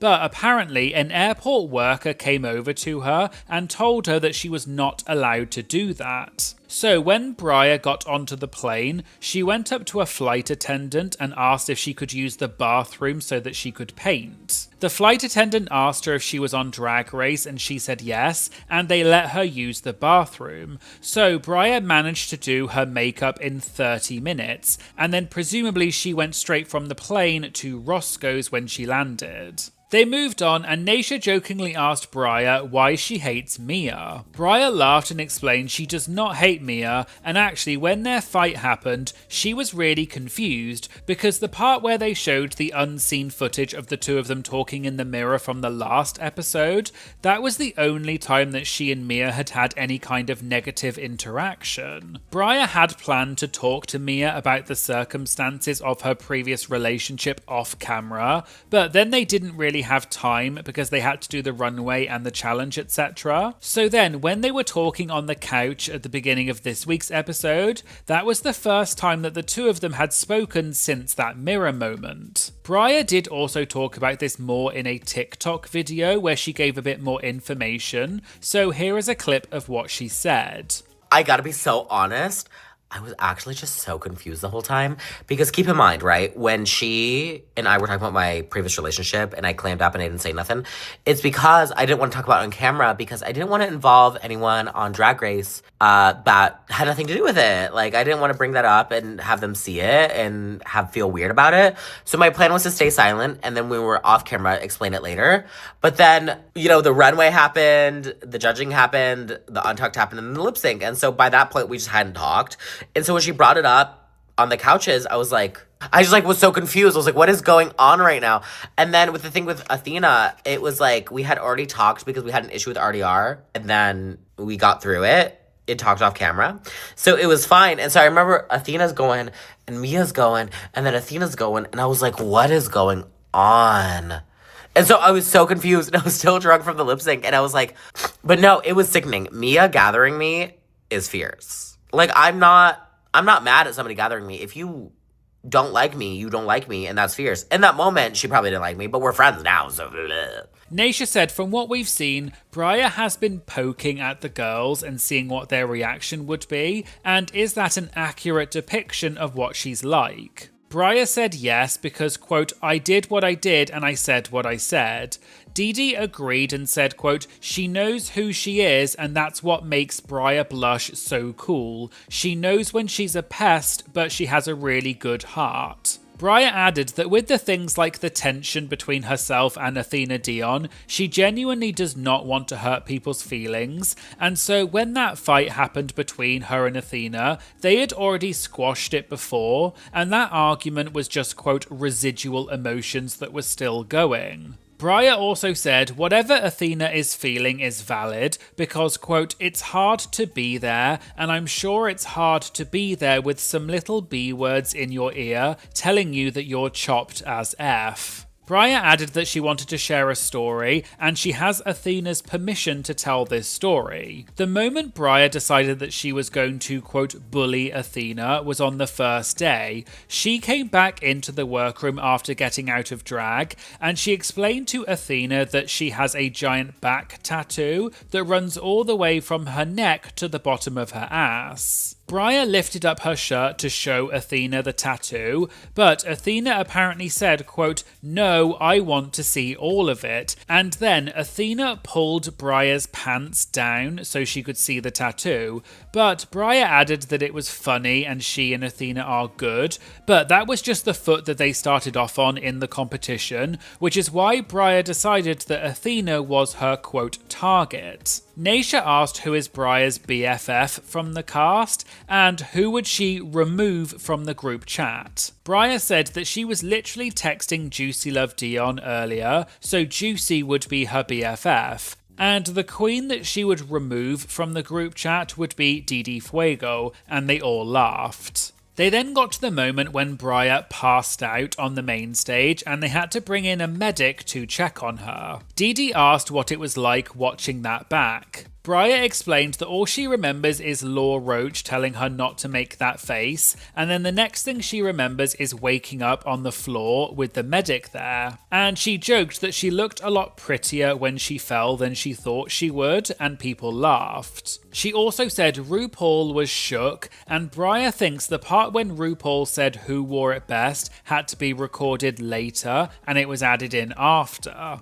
They asked Briar to talk about what happened and why she fainted, but Briar said she wasn't sure if she could say anything without spoiling the rest of the episode, so they said they would come back to that later. So they moved on to the judges' critiques and whether they agreed with their decisions. When it came to Briar versus Juicy, Briar said she did not get to choose the colours or the fabric because it gets provided, and so she was seemingly calling out the judges for saying they didn't like the colour choices. Host Batty Davis said the show provides everything, but then the judges judge them so, quote, maliciously, and they don't give the queens any grace to want to come back to the stage after being judged so harshly. Briar said she thinks this challenge was a bit hard to interpret because it wasn't clear if they wanted the queens to make a beautiful garment, or was it more about making an outfit that was a combination of the two red carpet looks. Briar explained that she felt that the judges wanted to see an outfit that was more of a combination of the two red carpet looks, which is why she did what she did. And the reason that she thought that was because the queens got given a packet of reference images of the red carpet looks from different angles, as well as some other stuff. But if Briar had known that what the judges really wanted was just a pretty dress, she could have done that because she can actually sew. She also shared that she did help Juicy make her outfit a bit, although they didn't show it in the episode. Briar showed Juicy how to thread the sewing machine as well as a few other things, although Briar did make it clear that Juicy did make her outfit herself, and she gave props to Juicy for doing that, but she did technically help her. Didi joked that she also taught Juicy how to thread the sewing machine in episode 1, so clearly Juicy didn't remember. They then got to the moment when Briar got eliminated after the lip sync against Kenya, and they all got up and clapped and cheered for Briar. Briar then talked more about her fainting, and she revealed that she actually had walking pneumonia during filming, but she didn't know it at the time. Briar has also talked about this in a bit more detail outside of Roscoe's, like on her Watch Your Packin' episode with Michelle, where she explained that she had pneumonia during filming, and it later turned into sepsis. So here is the clip of what Briar said. Did you not eat? No, I had pneumonia coming to Drag Race, and I didn't know. I remember the night before I started to feel really bad and really tired and exhausted, and then that happened. I think everything just hit me at once, and I went down. Scary. So scary. But you're okay now? I'm okay now, but when I got home, I ended up getting sepsis because What? Briar! There's a few different ways you can get pneumonia, and I went to a doctor who didn't treat it properly, and he was treating it in a different way than how I should have been treated. And so I ended up developing sepsis and got even more sick. Oh my goodness. Yeah. Well, thank God you're doing it right now. You're good now? Yeah. Your antibiotic treatment is Those done? antibiotics got me together, girl. So, going back to Roscoe's, Briar said that she's not saying that the fainting was just because of the pneumonia, because it was an amalgamation of lots of different things, because you're up late hours working hard and not getting enough sleep and you're under a lot of stress, but she was sick during filming but just didn't know it. Naysha added that her thing is, when it comes to people's health, she doesn't like it when people say that they're faking it or it was just all for show, which is what Vita and Mia had said about Briar when she fainted on the main stage. Naysha said that they said it with, quote, such conviction, it really bothered me. You don't know that, so don't say that. And if you're thinking that, keep that bleep to yourself, because it just doesn't look good. It looked shady. Naysha went on to say they were questioning whether the bad critiques was enough to make Briar faint, but that's not what happened. Briar joked that, to be fair to Vita, that was the first time someone had ever said they did not like Briar's outfit, and, quote, clearly it affected me so deeply and personally, and people laughed. Briar explained that she has since spoken to Vita about it and explained that she was sick at the time, and Vita has apologised and they're all good now. However, Briar said that she does not blame Vita for wondering whether she was faking it, because that is something that Briar might actually do, because the queens know that Briar likes to, quote, have fun. They asked Briar more about her elimination, and she explained that as soon as you get eliminated, you have to go and pack up your things straight away because you're on a flight home the next day. So even after Briar fainted and had to lip sync, she had to go straight into packing up her things in the workroom until 1 AM, and then they woke her up at 8 AM the next day because she had to go and film her final confessionals before flying home. Naysha asked Briar if she planned her exit line when she said, quote, why are you recording me? And she also said to RuPaul, quote, Ru, I don't care what these girls say about you, I think you're cool. Briar said that's just a joke and something that she said for years, and she had planned to say it in the workroom to RuPaul at some point, but then she ended up using it as her exit line. She also revealed that she actually did say a lot more things to RuPaul during her exit, like, quote, huge mistake, but I still love you. Briar said they were actually very generous to her in the edit, because she said a lot of things to RuPaul, and apparently Briar screamed when she walked away, but she thinks that the edit actually made her sound better than she really was, and they, quote, did me a favour.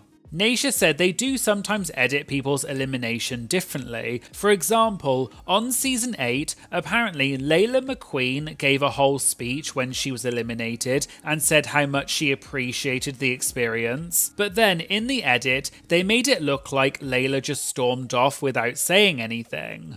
This week's episode then ended and they moved on. They asked Dee Dee what it was like lip-syncing against Mandy Mango, and does she think that she beat Mandy? Dee Dee said from what she could see out of the corner of her eye during the lip sync, Mandy's outfit was falling apart. So Dee Dee decided that she was going to try and look more calm and collected, and so she locked eyes with the guest judge Dove Cameron because she's a big fan of hers and they had had a good connection during the judges' critiques, so Dee Dee was emoting the lyrics more. But Dee Dee added she thinks they barely showed her in the lip sync and they mainly just focused on Mandy, even though Dee Dee thinks that she was doing a good job as well. But she did say that Mandy turned out the lip sync. They moved on to the Q&A and a VIP member asked what the queens stole from the set. Briar joked that she stole anything that was not bolted down, and the things she stole included wig heads, glue guns, and she also stole one of Mia's makeup brushes because Mia, quote, peed me off. Dee Dee also said she stole one of the gold wig heads, and she added that one of the queens even stole an entire sewing machine, and it was one of the good ones with a touch screen. The audience gasped a bit, and they asked who it was that stole the sewing machine, but Briar and Dee Dee said they did not want to spill someone else's tea. However, a bit later, Dee Dee asked what week they had Kenya Pleaser at Roscoe's, and although they didn't confirm it was Kenya who stole the sewing machine, it was kind of implied that it was Kenya. They moved on and Naysha asked Briar about her ongoing feud with Jan. I have talked about this on my channel in a few previous videos, and there is some more tea that happened about this recently, but this video is getting a bit long, so I'll probably put it in a future video, so keep an eye out for that. Naysha also mentioned that last week they had two of the Drag Race producers in the audience at Roscoe's, and then in the comments after Roscoe's, everyone was saying it was a conspiracy theory so that they could be there to make sure the queens weren't saying anything bad about the show. But Naysha said that's not true, and the two producers were just in Chicago on vacation, and Roscoe's is the place to be, so they just came and had a good time and they were welcomed with open arms, but there really was no conspiracy. And finally, an audience member asked if they ever saw RuPaul wearing sweatpants, because it's very well known that RuPaul changes into sweatpants when she sat behind the desk. Briar explained that she is, quote, a naughty girl, and she's not sure if she's allowed to say this or not, but when you're waiting to do your runway walk, there are little eyelets and holes in the runway curtains that you can peek through, and you can see the judges. So, on their first runway on episode 1, Briar looked through the holes, and she could see RuPaul sitting at the desk. RuPaul then stood up for a second, and Briar saw that she was indeed wearing sweatpants. And we all know this is true, and I've talked about it on my channel before, and in fact, there is even a shot of Ru in sweatpants that was included in an Untucked episode, but it was later deleted when they realised it was there, but I still thought that this was an interesting bit of backstage tea from Briar. Hello everyone, and welcome back for some more Drag Race gossip, secrets, and drama. So today I'm going to be combining my Roscoes and my Scorpios recaps into one video. The Scorpios is for season 18 episode 4, and the Roscoes is for season 18 episode 5. So today we're going to be talking about why Sierra Mist and Kenya Pleaser told production to stop filming. Kenya reveals an unaired comment from RuPaul, which is why she was angry about being in the bottom. And the queens expose why Athena Dion kept interrupting a producer off camera. All that and more coming up in today's video, so let's get started. And if you like these videos, please make sure you hit subscribe to support the channel because it does make a big difference. Thank you! Okay, so we're going to start with the Scorpios recap, which was for season 18, episode 4, because the episode 5 one has not come out yet. And the guests that week were Sierra Mist, Lala Ree, and Kenya Pleaser. And I'll link to Scorpio's channel in the description, and you should also definitely go and check out their full videos as well. So they started out with the host, Erica Chanel, asking Sierra how many times she had auditioned for Drag Race. Sierra said this was her second time auditioning, and she had previously auditioned for season 16 as a way to test it out. And although she thinks her season 16 tape was okay, she said the tape for season 18 felt the most like her, almost like a mini documentary, and that's why they tell the queens all the time is just to be yourself. Erica asked Lala the same thing, and Lala explained that the day she got the initial call to say that they were interested in her being on season 13, that was the day that the country shut down because of COVID. So Lala assumed that nothing was going to happen because of the lockdown, but a few months later, they called her again to say that she had been cast on the show. Lala assumed that they would not be filming for another 2 years, but they said no, you have to come in around 2 weeks. But the thing was, all the fabric shops were shut, so Lala didn't know what to do, but then Lala said that she was in Atlanta and actually everything was open in Atlanta, so she was okay. Lala said that she got on the show the first time she auditioned, but she auditioned as kind of a joke, and in fact, even in her audition tape she said, quote, "I'm never auditioning for this show ever again," so they must have decided they wanted her there and then. There was then an online question for the queens, which was, which queen did you think was going to go home first on your season? Sierra said she has to be honest that when Mandy Mango walked into the workroom and she saw her entrance look and her makeup, Sierra thought, quote, "Are we going to the cosplay convention?" She also joked that Mandy might be afraid of cosmetics and, quote, "Why is the lash too big? Why is there no makeup?" But then when you speak to her, Mandy is so sweet and she said she loves Mandy. Another question was, who from your season takes the longest to get ready? Lala Ree said on season 13 it was Kimora Hall. And on All Stars 8 it was Jimbo. Lala explained that Jimbo would legitimately wait until production said it was time to go to the main stage, and then only then would she start doing her makeup. Because every day Jimbo would sit there for 3 hours and tell you a different one of her life stories, even if the queens didn't want to listen to it because they were trying to get ready. But she wouldn't start her makeup until it was time to go, and the other queens would just have to sit and wait for Jimbo to finish. The others asked if they really held the runway for Jimbo, and Lala said yes, and Kenya said that it was a, quote, setup, and questioned why they would hold the runway for Jimbo but not for the others. Erica asked if they held the runway for the queens on season 18, and both Kenya and Sierra said hell no, but maybe it's different on All Stars. Erica then asked who on season 18 took the longest to get ready, and both Sierra and Kenya at the same time said Mia Starr. Sierra explained that they get given around 2 hours to get ready for the runway from start to finish, which might sound like a good amount of time,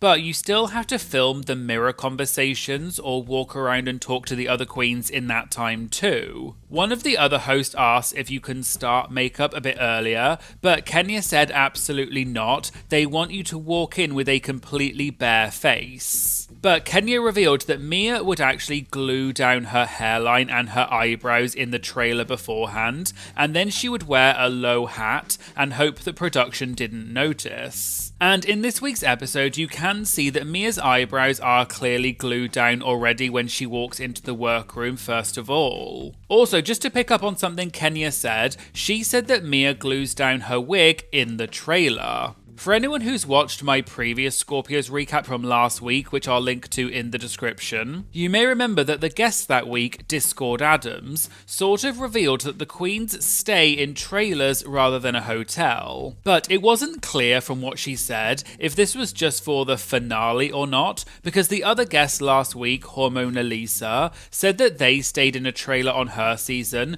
but only when they came back to film the finale, but for the main part of the season they were in a hotel. However, from what Kenya said this week, it sounds like the queens were in trailers for the entirety of season 18, although this is just an educated guess, but I thought this was potentially interesting. Back to Scorpios, and they talked about the main challenge for episode 4, which was the red carpet mashup design challenge. Kenya spilled some tea about production and said she's not sure if she's supposed to reveal this, but on reality TV shows and competitions, they have to read you the rules to make sure it's legal and fair. The person who was reading out the rules was one of the top producers called Mandy, who some of you may be familiar with because the queens have talked about her many times over the years at places like Roscoe's, and they haven't always been very complimentary towards her. However, Kenya said Mandy was reading out the rules for that challenge, and usually it only takes about 90 seconds or so to read it out. But apparently, Athena Dion kept interrupting Mandy on at least 7 different occasions because Athena kept asking if it was a mashup or not, because she was presumably confused about what the challenge was. Sierra said it turned into about 10 minutes of Athena just repeatedly interrupting Mandy, asking if it was a mashup.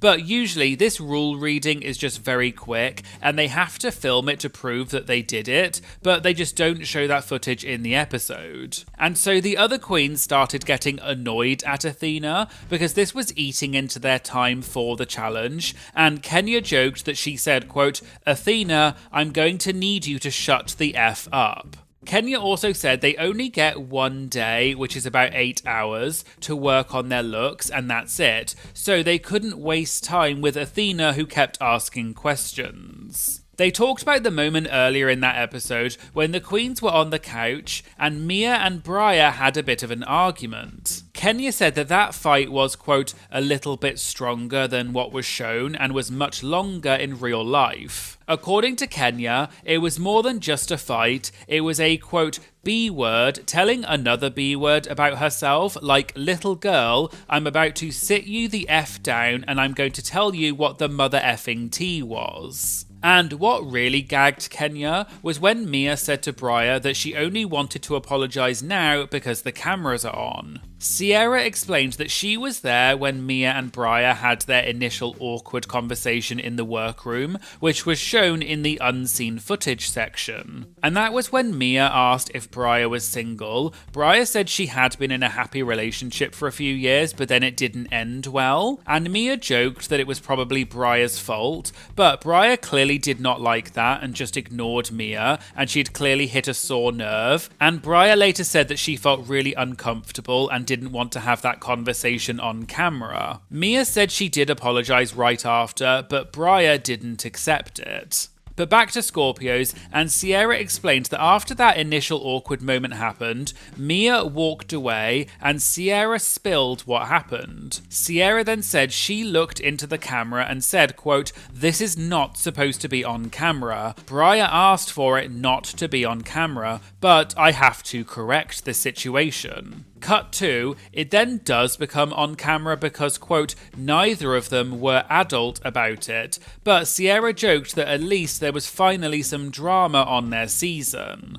Kenya said she was gagged because she thought it was just going to be some friendly drama, but it was actually a real fight, and Mia was rocking back and forward, and her head was bobbing, and she was reaching for her earrings. So Kenya said she looked at the producer during this and said, quote, "Y'all might want to tell somebody now it's time to get out of drag, because if Mia touches this little girl right now..." Sierra added that they, quote, "took the fight off course, and it was like, also your mum sucks D, etc." Kenya then said they, quote, "made it look cute for TV, and the problem was it was about real life stuff, not about stuff in the competition, which is why it got so intense." They then talked about the moment later in the episode when Briar fainted on the main stage. Sierra said Briar was clearly feeling lightheaded during the critiques, which is why Law Roach said don't make that face, but it was because Briar was about to pass out. Apparently, after Briar passed out, Sierra said no shade to the medic, but it genuinely took forever for the medic to get there, and Rue and Michelle were yelling, quote, "get the effing medic here," and it was so scary. Kenya added that RuPaul at one point said, quote, "can we get a brown paper bag?" And Kenya joked, quote, "is this 1927? This bee needs some oxygen," and the audience laughed. They watched the rest of the critiques for that episode, and Kenya was clearly not very impressed with the critiques and said, quote, "they played in my goddamn face." Kenya said she loves Athena, but her hem was wrinkly, whereas Kenya boned her bodice and made a neck scarf. Kenya also revealed that they, quote, "kept the edit cute, but they read me the F down." Apparently, what they didn't show in the episode was when RuPaul said to Athena and Darlene Mitchell, quote, "well, neither of them wore it best, so I guess Athena." So Kenya asked why was she in the bottom instead of them, and the audience gasped and laughed because Kenya was getting so heated and spilling tea.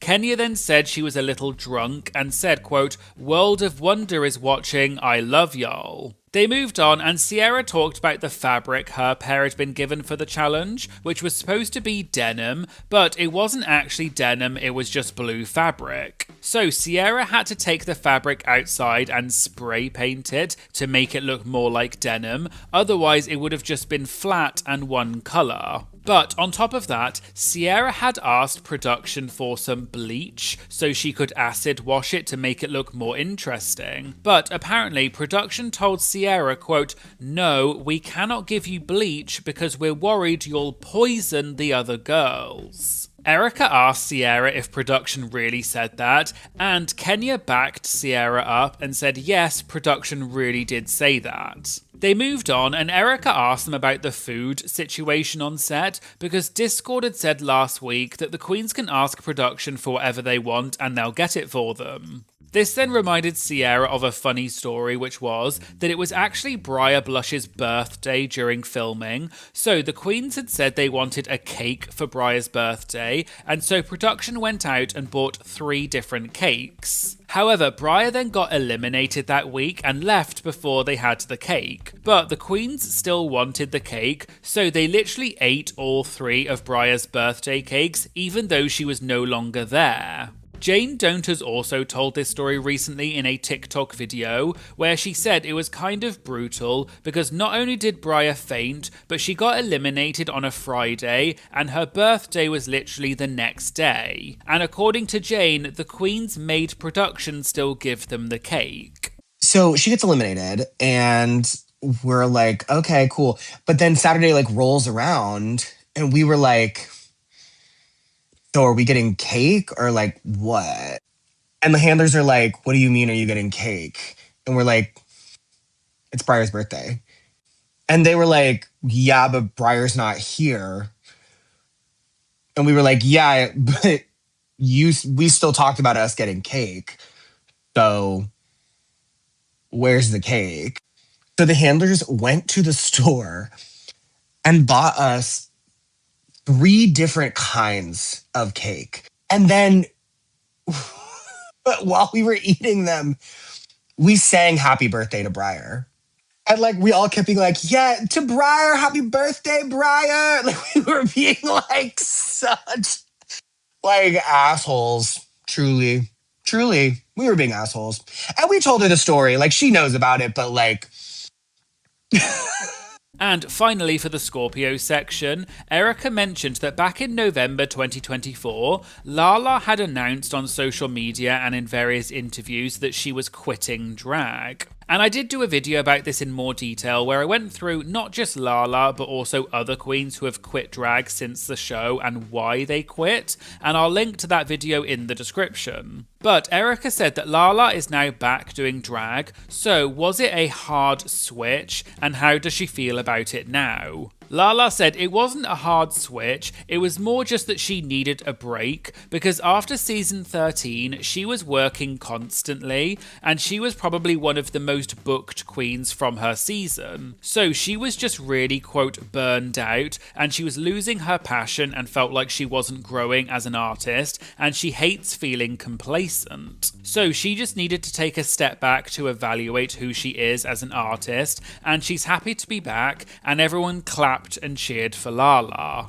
Okay, so now moving on to the Roscoes recap. This viewing party was for season 18, episode 5, and the guests that week were Tammy Brown and Nicole Page Brooks. As you can probably imagine, this was a highly entertaining but also very chaotic viewing party, and they kept going off on funny tangents, but they didn't really talk about the episode that much, so there are only a few things to say for this viewing party. But as usual, I will be posting the stuff that I cut out on my Patreon, so go and check that out if you would like to know the tea that I didn't include in this video. And make sure that you do go and watch the full video on Roscoe's channel because it was very funny, which as always will be linked in the description. Okay, so they watched the judges' critiques for episode 5, and Naysha asked them all what they thought. Nicole said, quote, I think something is happening with Ru's hair. Can we all just say that? Who's doing her hair? Tammy said it used to be Matthew Anderson until he left.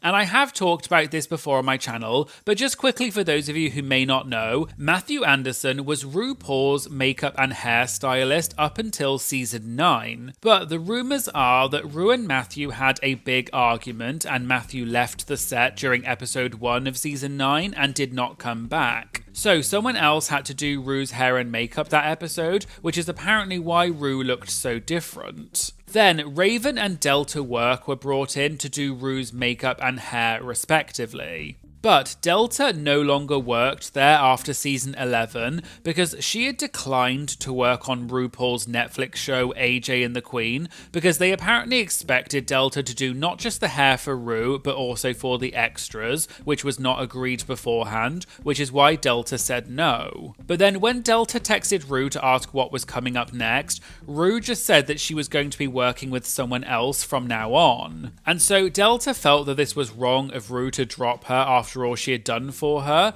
and she, quote, questions the ethics of someone like that. There was also an issue where Delta said that her name was not put forward for an Emmy nomination, even though she did all the work, and World of Wonder claimed it was because she was no longer working there, but Delta said that that's not true. Delta did go into more detail about this drama during an interview with Joseph Shepard, which I'll link to in the description if you want to hear the full story. Anyway, going back to Roscoe's, Nicole said there was something going on with Ru's hair and asked who was doing it. Naysha said she'll have to double check, but she thinks that Raven is now doing both RuPaul's makeup as well as her hair. Nicole then said, quote, I'll say what I said to her, stick to what you know, Raven, and everyone in the audience gasped and laughed. They moved on and went off on another tangent, and Nicole said that she met her husband on OkCupid. Tammy said that Nicole's husband works for Delta Airlines, and so does Tammy's season 1 co-star Rebecca Glasscock. Tammy then said, quote, she was a psychotic B-word, and everyone in the audience gasped and laughed. Naysha asked if Tammy had a problem with Rebecca, and Tammy said, quote, I never had a problem with her, she had a problem with us, she's just something else. Tammy then presumably imitated Rebecca and said, quote, oh well, just separate yourself from my calendar. Oh please, there wasn't enough room for a fly. Naysha then said, so from what she's heard, Rebecca could not share space with her, and Tammy said, quote, oh, she couldn't share space with a rat. Naysha then said that Rebecca quit drag, Tammy said yes, and that she works for Delta Airlines now, and in fact, Tammy once saw Rebecca working at the counter at the airport, and she, quote, walked by and I pretended I didn't know them, and people laughed. Later, they asked Tammy to recreate her iconic moment from All Stars 1. Oh, well come on Teletubby, teleport us to Mars! Tammy said that she was annoyed because at DragCon one year, they had the Teletubbies there, and they asked Jujubee to go on stage with them, but Tammy and Manila Luzon were not invited. Tammy then said, quote, and the other one. Someone said Mimi first, and Tammy said, quote, no, not Mimi, she's pathetic, and everyone gasped and laughed. Tammy went on to say Mimi probably has problems, and someone in the audience shouted something out. It was hard to hear, but it sounded like they said that Mimi is a joke, but Naysha told them to stop and to be nice. And Tammy said back to the person in the audience, quote, you said it, I didn't.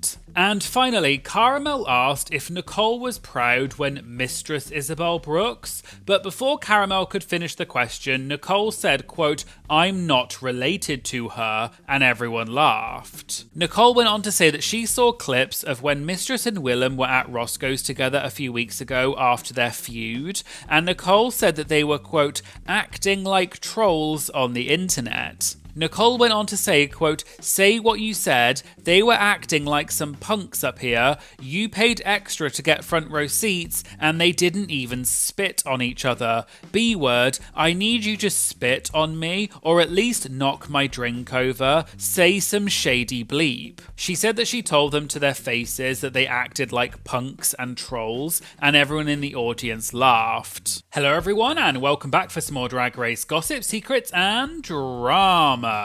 So I'm back for another Roscoe's recap, and this viewing party was for season 18, episode 6.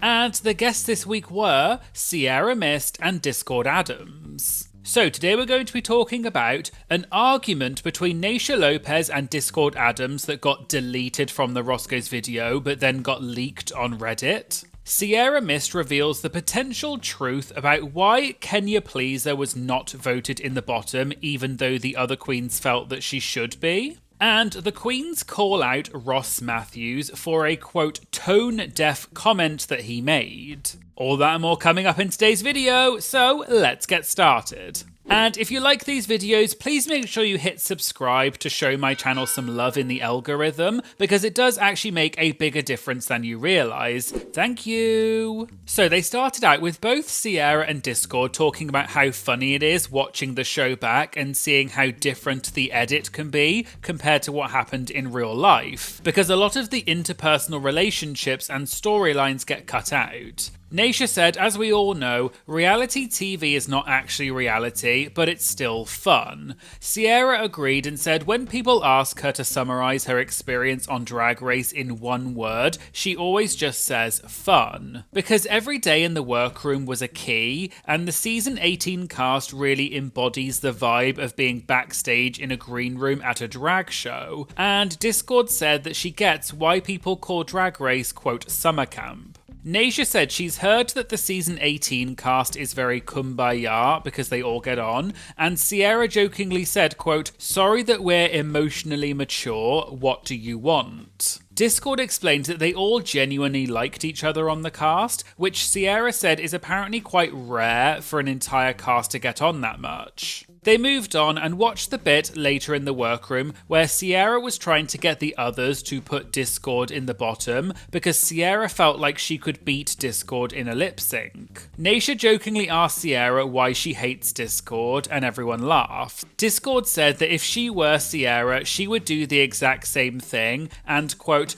I can't fault her for having eyes. Sierra added that it's not that she doesn't like Discord, it's just we've all seen Discord's physicality, and Discord said, quote, I'm not in tune with my body. Batty said the others didn't know how Discord walked until they saw it on TV, and Discord joked that she also didn't know how she walked either. They saw the bit later in the episode when Discord was trying to trick Sierra into thinking that she was a fan of Britney Spears, so she said that she knew the lip sync song and said that Sierra was gunning for her. Naysha said she hates it when they do viewing parties and only one of the queens is there to give their side of the story, but in this case, both the queens are here. And both Sierra and Discord said they were gagged when they found out they were both booked at Roscoe's together for this episode, and joked that it was, quote, messy boots. Discord explained that the show is very stressful, and so she agrees that she is not a dancer, and so if she were Sierra, she would also vote for Discord to be in the bottom, so she can't blame Sierra for gunning for her. Sierra said they don't get to see the confessionals or anything, so if she had seen Discord the week before, quote, talking out of both sides of her mouth, maybe she would have felt a bit differently about it. Discord joked that in her confessional, she said that she would, quote, ream her a new one in reference to lip syncing against Sierra, but Discord said, what does that even mean? But also, that's not true, and joked that, quote, there's no chance of me doing that. Naysha asked, when they found out they were both booked at Roscoe's together this week, did they call each other to warn that they may have said some things about each other in the confessionals? But they both said that they had already guessed that was the case. But also, even when the queens are conspiring against each other in the workroom, they're doing it about 3 feet away from each other, so you can hear everything anyway. They asked how they felt about the talent show being mid-season rather than at the beginning, and both Discord and Sierra said it was really hard, and they joked that it was like, quote, psychological warfare, because it made all the queens spiral with their insecurities. Discord said she had a full meltdown in Untucked last week thinking about it, although they didn't show it, because Discord really didn't want to have to rank her sisters, because by this point she really liked everyone, whereas in the first episode you don't really know them as much, so it's easier. Caramel asked which queens had their back, and Sierra said she and Nene Coco are really close and they got on straight away. Discord said, although you never really see it on the show, she is really close with Darlene Mitchell, and the two of them had an alliance. Sierra also said when they found out they were doing the talent show midway through the season, they thought, quote, oh well, F, Dee, Mandy and Briar, I guess, why are they missing out? Naysha then asked how they felt that in this episode, Athena Dion was complaining because the other queens were conspiring, but Naysha pointed out that Athena literally did the same thing last week. Discord said she's obsessed because, quote, Athena is a constant woman in crisis, and everyone laughed. Discord added that Athena is on beta blockers, so she is literally medicated, and can you imagine what she would be like if she was unmedicated? Sierra said that Athena still pays her for weekly therapy and joked that Athena is the sort of person that if the temperature in the room is not quite right, she spirals and says, quote, why are they doing this to me? They moved on, and Naysha brought up the moment when Briar Blush fainted on the main stage 2 episodes ago and asked Sierra and Discord how they felt when that happened. Discord said it happened immediately after Law Roach said that Briar looked like a WWE wrestler. So when Briar fell down, Discord thought at first that Briar was doing a bit and she was tackling Juicy as a joke because Law had said she looked like a wrestler. But then Discord realised it wasn't a joke because Briar stayed down on the ground. Sierra added that she was right next to them on stage so she could see it was real, but some of the other queens were standing further away so they couldn't really see what was going on. They moved on, and Naysha asked the queens how they decided if they wanted to perform in either Group 1 or Group 2 for the talent show, and do they have any regrets watching it back now. Discord revealed that they found out who the guest judges were for the 2 episodes in advance, and she didn't really know or care who Zara Larsson is. But Discord is a huge fan of Amy Taylor from the band Amyl and the Sniffers, and she even has a tattoo of Amy on her leg. So Discord based her decision to perform in Group 2 purely on the fact that she really wanted to perform her punk talent show number in front of Amy because she loves her so much. Also, Discord apparently was one of the only people who knew who Amy was, so she had to inform the others who she is. Sierra said for her, she knew that her talent show was going to be a risk, so she felt that it would be better to go in the first week because then she would be able to strategize better. Although Sierra joked that her strategizing isn't exactly going well because it's no longer a talent show, it's quote, RuPaul's lying challenge. Discord then brought up the moment when she pretended that she was a huge Britney Spears fan to try and throw Sierra off, and Cara asked if Sierra knew that Discord was lying or not. Sierra explained that at this point, she felt like her quote psyche was cracked, so she thought maybe Discord does love Britney. Discord joked that she said it so loudly and was pretending as though she didn't know Sierra could hear, but it was so bad, and everyone laughed.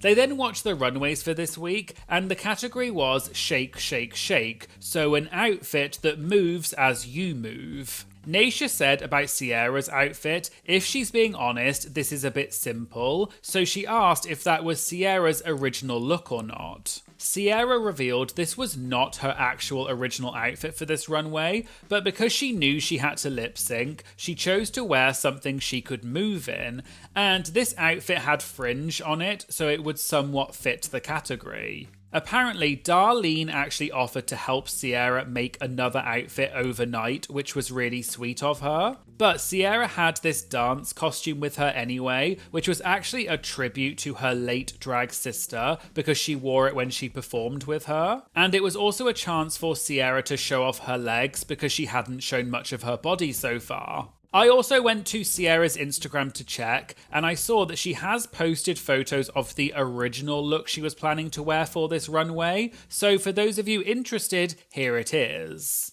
They then watched the talent show numbers, and after they watched Discord's, Naysha asked if Discord really was playing all of those instruments live or not. Discord explained that she was half playing them because of the way the track was. They wanted to make sure they could all hear it on set, so the volume on everything was turned down. But she explained that she wrote the song for each instrument herself and recorded it in a studio, so she did it 100% herself, and a friend of hers built the drum track. Sierra said it was such a catchy song, but she thinks it translated better on TV with the full track, whereas in person it didn't quite sound the same because of the way the levels were balanced, which was unfortunate.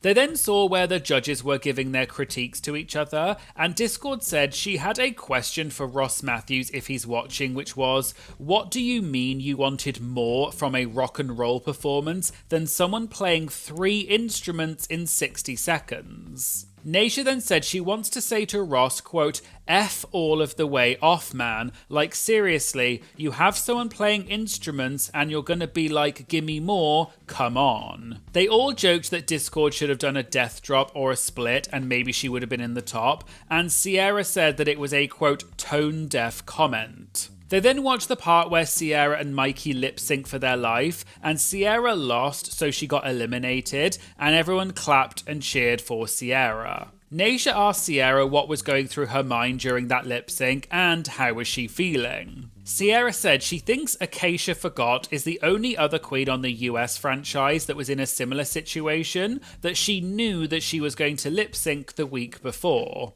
And that's a double-edged sword because you can use that time to prepare, but you can also play out all of the outcomes in your head and it can psych you out. But Sierra said she was kind of like the therapist on set to everyone, so she also had to be therapist to herself. And she said a lot of queens on Drag Race go into that sort of situation, pedal to the metal, and then they, quote, come home with a lot of trauma and go silent and have to unpack all of it for a long time. Whereas Sierra felt that regardless of what goes down, she wanted to come home as a, quote, whole person, and everyone cheered for Sierra. She added that she thinks the universe works in mysterious ways, and the night she got eliminated, she found out that her partner had actually been involved in a car accident that night, so she was needed at home. They moved on and asked if they agreed that Mikey Meeks should have been in the bottom two, and they all said no. Naysha said she thinks that although Kenya Pleaser deserved to be in the bottom, she asked Sierra did she avoid mentioning that to the others to put Kenya in the bottom, because she knew that Kenya is a lip sync assassin, and Sierra did not want to go up against her. Sierra said they did actually have that conversation in Untucked, and she said to the others that if she goes up against Kenya in a lip sync, Kenya will definitely beat her. And so if the others are thinking of doing that, then, quote, what's the point of this conversation? So Sierra thinks the others took that on board and didn't put Kenya in the bottom for that reason, which Sierra appreciated. There was then a VIP question for Discord, which was, because her drag leans more dark and conceptual, did she ever feel pressure to soften her looks for the show? Discord said she doesn't really feel pressure to do anything, but she will say that Michelle told her not to wear as much blush, which Discord thought was weird that she said it to her but not to Athena. But then Discord joked that Michelle obviously saw that Discord has beauty, whereas Athena needs the blush, and people laughed. Discord then said that she wouldn't change any of her runways though. Sierra said, to be fair, if you look at the first few weeks, Discord was very, quote, blushed out, and Discord said when she watched it back on TV, she realised that Michelle has a point, so now her blush is a lot softer. And finally, I saw some tea about this week's Roscoes outside of Roscoes, which was to do with an argument between Naysha and Discord that apparently got cut out of the video. So I saw in the Drag Race Reddit, a user named The Winter's Tale posted the footage and gave a brief explanation of what happened. Apparently, this user watched the live Q&A on Roscoe's YouTube channel. What happened was, there was a question from a VIP member in Nigeria about what advice or message would Sierra and Discord send to queer people in their country. Discord apparently said violence against the system is the only answer to change anything. Naysha then disagreed with Discord and said that it was irresponsible of her to say that. This user then rewound the footage and recorded part of it because this portion was apparently cut out of the video. I checked myself and the VIP version of the Roscoe's video does not include this section, so it does seem that this part was indeed cut out when they uploaded it to YouTube afterwards. So here is the footage of the argument that the Reddit user posted. I'm not sure I can play the whole thing due to copyright, so I'll just play a snippet of it, but I will link to the full Reddit post in the description if you want to watch the full thing. However, I will just say this, because this is serious, because this is the name, and I get it, and I get the passion, because I get up and I want to slap a every now and then. However, combat it with love. I know it sounds stupid. I know it sounds stupid.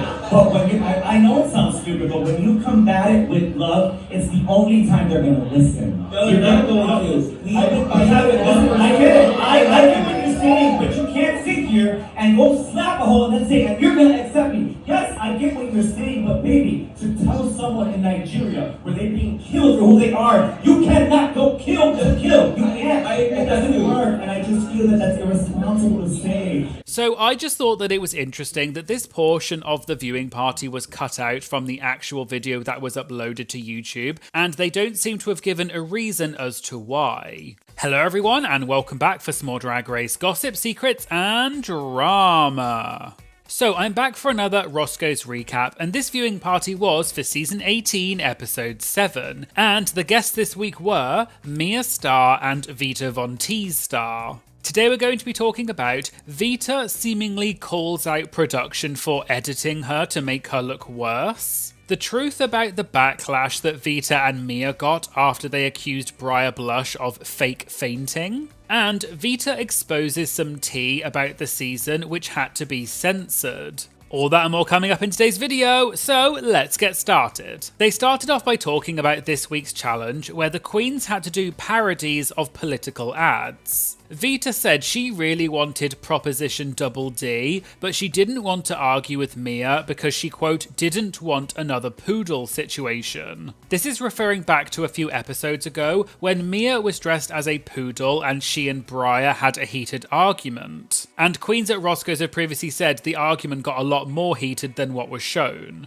The host asked if the other queens are scared of Mia, but she just laughed. They then asked Vita, and Vita hesitated for a second and then said, quote, she will make you watch what you say, 'cause baby, you will catch that backhand. But they laughed, so it wasn't very serious. Going back to the episode, and Mia explained that the only proposition that resonated with her was the Double D one. And something that we didn't see is that last episode, when Michelle came in to give the queens a pep talk, she gave a speech to the queens where she said you have to put yourself first, although this moment was not shown in the episode. Mia explained that that really left an impression on her, and that's why she refused to back down when she and Darlene both wanted the Proposition Double D. Mia then revealed that the face-off between her and Darlene went on for a lot longer than what was shown, and neither of them would back down. So it actually got to the point where production had to step in,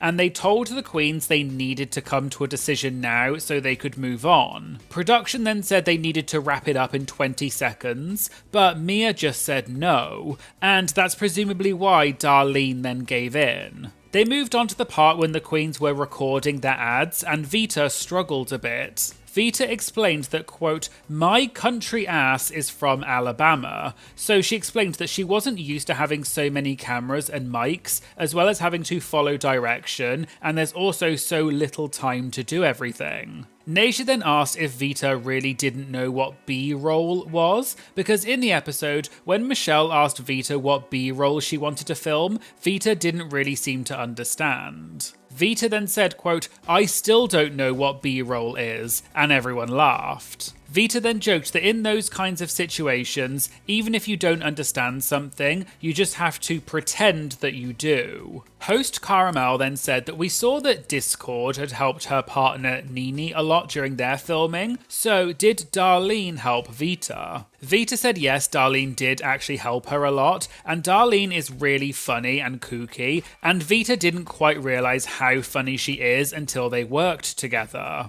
They asked Mia if Juicy helped her, but Mia joked that anytime she wrote something down on her storyboard, if Juicy asked her what she was writing, Mia would just say, quote, nothing, Juicy, I'm not going to write anything else until the very last minute because I don't want you to kill me. She then explained that she was struggling just as much as Juicy was, so she wasn't able to help her in the way that Mikey Meeks had helped Juicy during the RPDR Live challenge. They moved on and watched the runways for this week, and they asked Vita about her runway package and how much of it she made because she's a good seamstress. Vita explained it's funny they asked her that because she made almost all of her runways. However, the last 3 consecutive runways, she commissioned a designer to make those outfits, but the designer let her down and didn't end up finishing them, which meant when Vita showed up in LA to film, she only had raw materials and fabric. So Vita had to make those outfits on set herself, which may explain why they were not up to her usual standard.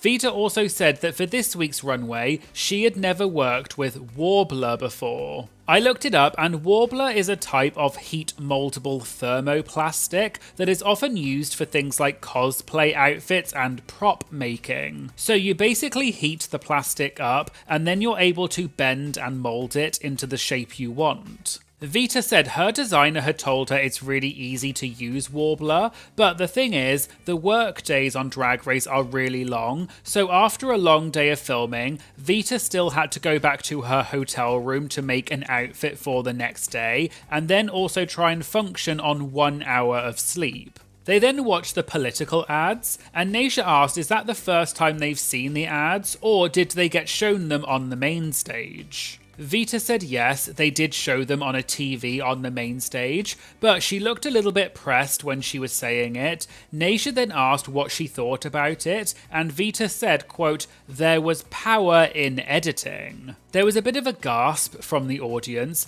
and then the other host, Batty Davis, told Vita to be careful what she says because she wants to go back for All Stars, and they all laughed. However, Vita said the version they saw on the main stage was different to what was shown in the episode. Vita then smiled and said, quote, "Y'all, it is so much I wanna effin' say, but..." And everyone in the audience went silent, and the hosts joked that everyone was waiting to hear what Vita was about to say. But Vita then just repeated that there's power behind editing, and that's all she's going to say. Batty asked if she thinks that they edited her to make her look better, but Vita didn't look like she agreed, and then she just said again that the version on TV is not the same as what they saw on the main stage. Batty went on and said that other queens have said in the past that the version they see on set is often very choppy and not fully edited, so was that the case for them? Vita said there was a lot more stuff that she did, which was included in the edit they saw on the main stage. Naysha then joked, was it the B-roll stuff? And everyone laughed. Vita explained that after she completely bombed the first acting challenge, which was RDR Live,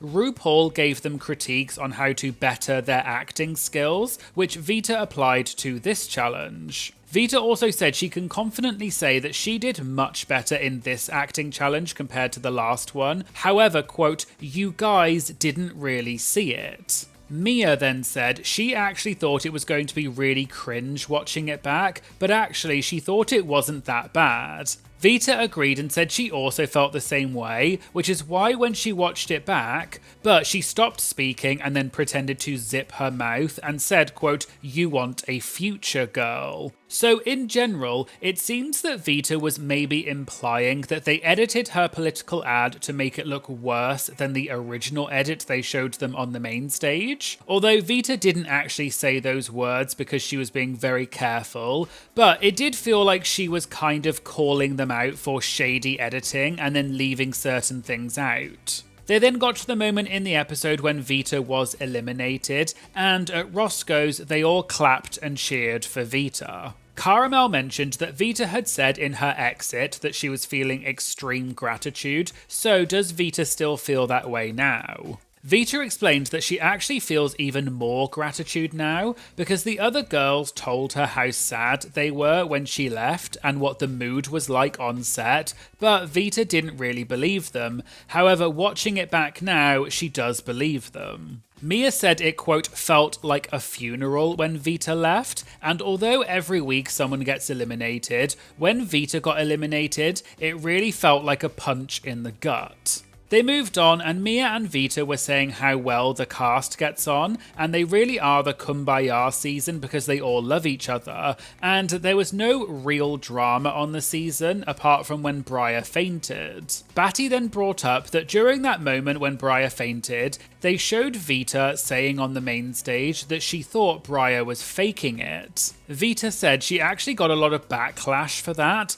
but the thing is, no one on set knew that Briar was sick because she had walking pneumonia, but they also all knew that Briar is a, quote, drama queen, so that's why Vita thought it was fake. Naysha and Batty joked that right after Briar fell, they panned right to Vita and Mia and zoomed in on them. Vita then revealed that the queens are mic'd for around 15 to 16 hours a day, so sometimes you forget that you're wearing a mic. So apparently what happened was, after Vita said she thought Briar was faking it, Athena turned to Vita and said, quote, "Vita, you're mic'd," and Vita said, quote, "Oh bleep." Then, in Untucked, Vita went over to Mia and Athena and said, quote, "I hope they don't show it," meaning the moment when Vita was saying that Briar was faking it, but the others said to her, yes, they definitely are going to show it. Naysha added that on other seasons, the queens have hit or tapped their mics so that production can't hear what they're saying, and Mia said they actually got in trouble on season 18 when they did that, and production would tell them, quote, "Stop touching your mics." Vita added that they found ways around it so they could talk to each other behind the scenes, and what they would do is they would grab their mic and cover it with their hand so that production couldn't hear them. And we did hear a similar story at Scorpio's last week, where Didi Fuego revealed that some of the queens in the first episode were having secret talks about alliances in the bathroom so that production wouldn't find out. And if you want to know the full story about that, check out my Scorpio's recap, which I'll link to in the description. They moved on, and Naysha said she's not sure if they still do this, but on other seasons, as soon as a queen gets eliminated, they have to leave set straight away and they don't get to say goodbye to the other queens. So Naysha asked if that's still the case. Vita said yes, that's still the case, because she did an interview right after she walked off stage, and she asked a member of production, please can I just go and hug the other girls? But she joked that they said, quote, no B-word, exit stage left. Caramel then asked Vita, was the next time she saw all the queens after her elimination was when she came back to film the promos or press week? Vita then said something. However, in the footage that Roscoe's uploaded to YouTube, they bleeped out what Vita said and put the words top secret over her mouth. After Vita finished saying what she said, Naysha said they're going to have to cut that out to protect Vita, and they all started laughing because Vita realised maybe she had said something she wasn't supposed to say, and she said sorry. Naysha also joked that no one in the audience can repeat what Vita said, but if they do, make sure you blame it on Briar Blush, and everyone laughed. So it's unclear what Vita actually said, but presumably it was probably something to do with the filming dates or maybe future episodes like the finale, and they want to avoid Vita getting into trouble with production, but this is just a guess. There was also a moment at the end of the viewing party when Vita was answering another question, and she looked at Naysha and asked if she could talk about the finale, and Naysha said no, and then they all laughed. So it seems that Vita was just a bit unsure of what she could or could not say, and she was maybe just being a bit too honest. They moved on to the Q&A, and an audience member said they feel like Michelle Visage has a lot of opinions, maybe even more so than before, so is it RuPaul's Drag Race or is it Michelle Visage's Drag Race? Mia and Vita said they didn't actually feel that way, and Michelle was very nurturing to them and very motherly. Whereas in the past, Michelle was harsher with her critiques, a bit like with Adore Delano on All Stars 2. But Mia said that now we're in more of a, quote, sensitive generation, and Michelle is more mindful of what she says now and is more constructive. Naysha agreed and said Michelle is actually really cool and gives the queens her phone number, and she's always very supportive of them. And Naysha thinks that because Adore Delano quit All Stars 2, partly because of Michelle's critiques, she thinks that that's what made Michelle soften the way that she critiques. Batty Davis added that the queens need to hear something constructive, and RuPaul can't really say anything, so someone has to say something, because you can't always just tell a girl that she looks good, because we already know that. And finally, an audience member said that the industry is quite a small world, so did the queens know any of the guest judges or crew members from outside of the competition? Mia said she knows choreographer Jamal Sims because they know each other from LA and the dance world is very small. So during the girl group challenge, Jamal was helping them with staging and things like that, and for the entire day, Jamal kept calling Mia by her boy name, which is Mikey. However, because Mikey Meeks is also called Mikey and she was in the same group as Mia, it got really confusing, so Mia joked that it was really messing them up for the entire day. Mia also said it was difficult because she wasn't sure if she was supposed to pretend that she did not know Jamal. So during the first mini challenge, Mia came out and said to Jamal, quote, "Hello, nice to meet you." And Jamal was just looking at her like, "What the F are you doing?" Mia also said that just on the first day, she knew one of the PAs from before, but she didn't realize they were going to be there. So when she saw them, she was like, quote, "Oh my God, what the F?" So Mia said it's hard to not know people when you've been in the industry for a good amount of time. Hello everyone and welcome back for some more Drag Race gossip, secrets and drama. So I'm back for another Roscoe's recap, and you may have noticed that I didn't do a video for last week's episode, which was episode 8, because although it was entertaining, the guests were Naomi Smalls and Kim Chi, so there wasn't much tea about the current season, but there was some tea about other things. So I'll probably do a mini recap of that viewing party over on my Patreon, which I'll link to in my description, where I also post other content that I don't have time for in my YouTube videos. But moving on to this week's viewing party, which was for season 18, episode 9, and the guests this week were Athena, Dion, and Juicy Love Dion. So today we're going to be talking about Naysha Lopez slams Gia Gunn and Gia claps back. Athena revealed the unaired reason why she changed her Snatch Game character. And Juicy may have accidentally spilled too much tea and broken her NDA. All that and more coming up in today's video, so let's get started. So they started talking about this week's challenge, which was Fanny the Rusical, and they asked Athena how she was feeling about it. Athena said she was having an existential crisis every week and with every challenge, and she always felt like, quote, what fresh hell awaits us today? And that's how she went into every week. She said it also started back in episode 2 after she was picked last for the groups, and she joked that it, quote, still haunts me. Host Batty Davis mentioned that there was a lot of, quote, bickering when they picked the roles for the Rusical. Athena revealed that in real life, it went on for way longer than what was shown, and production actually had to step in twice to tell the queens to hurry up and pick their roles. According to Athena, everyone was tired of Nene Coco being indecisive because she does this all the time, and Athena said, quote, girl, just pick an effing part. The other host, Naysha Lopez, said to Juicy that we didn't see much of her during that part where they were picking the roles, so how did she feel about it? Juicy said she did hold back when everyone was bickering,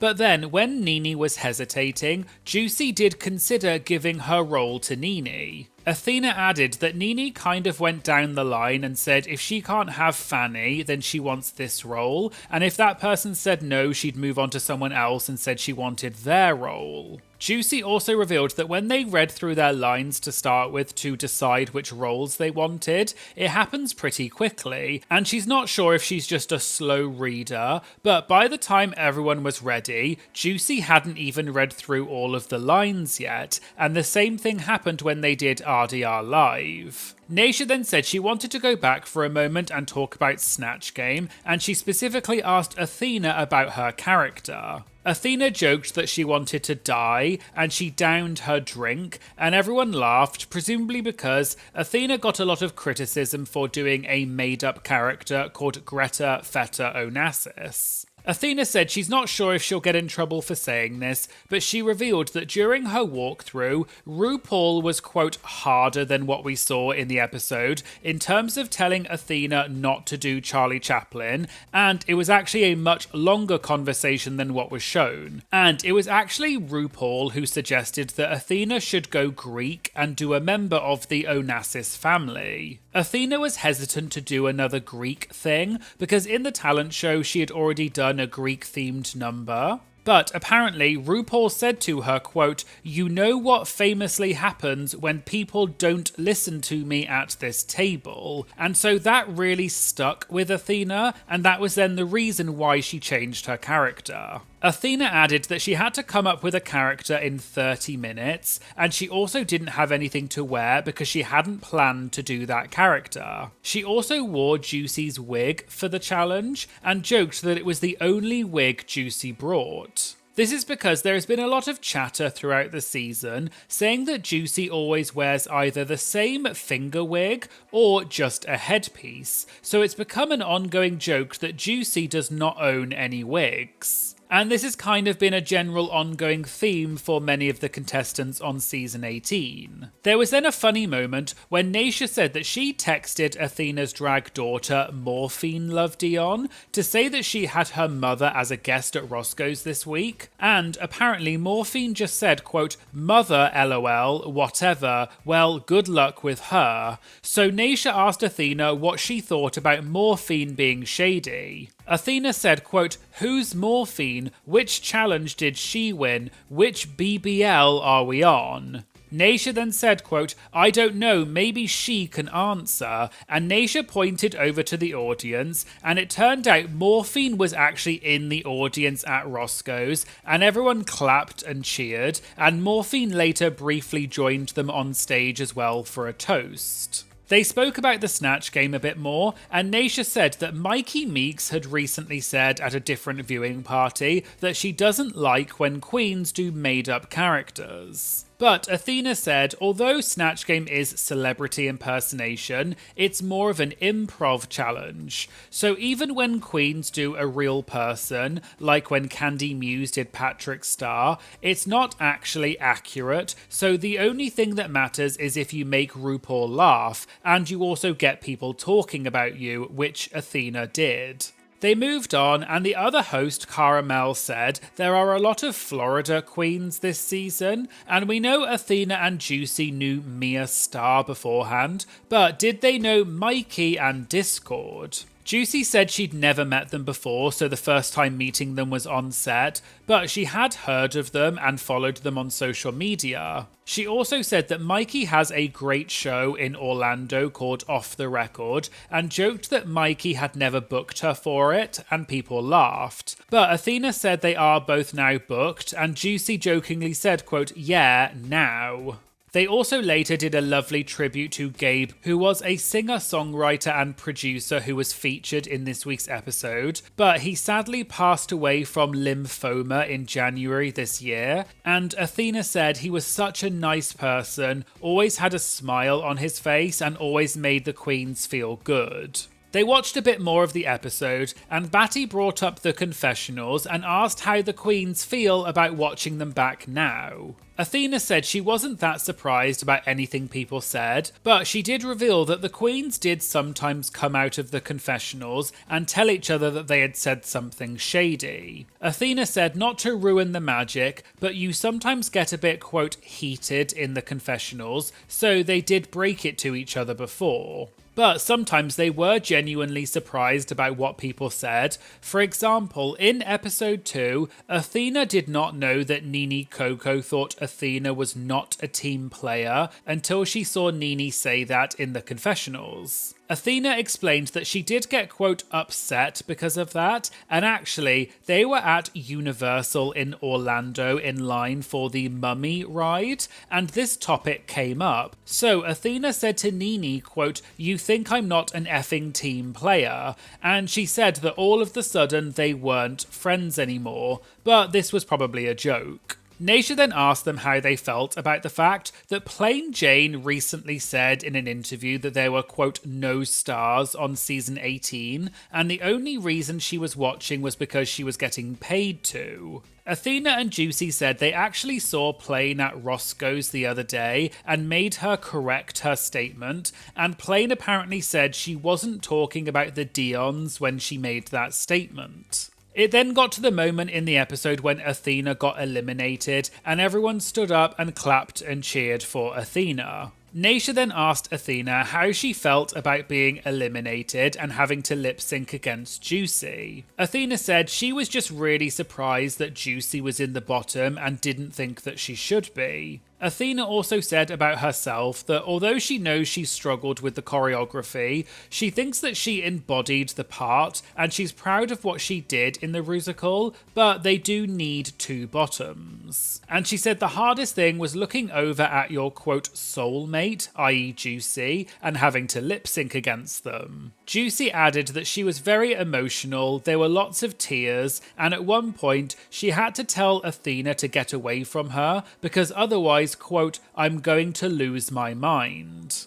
Naysha said what pees her off is the, quote, predictability of them putting mother and daughter against each other, and we saw a similar thing happen with Sugar and Spice. Naysha added that she loves the show, but she hates it when it gets, quote, predictable and lazy. Move the F on. Naysha also said she found it completely unnecessary and asked if the other hosts agree because she doesn't want to get Athena and Juicy into trouble. But Athena said she did want to answer, and she said she has auditioned for the show 13 times, and she's thankful that they said no 13 times because there's no one else she'd rather be on a season with or get sent home by than Juicy. Naysha said she thought Kenya could be in the bottom this week because although she was good in the Rusical, the judges said she missed some of the words, and Naysha questioned why we are forgiving someone who keeps forgetting their words. Athena asked whether she should say who she thought should have been in the bottom instead of Juicy, but she hesitated. She then asked the audience who they thought should have been in the bottom,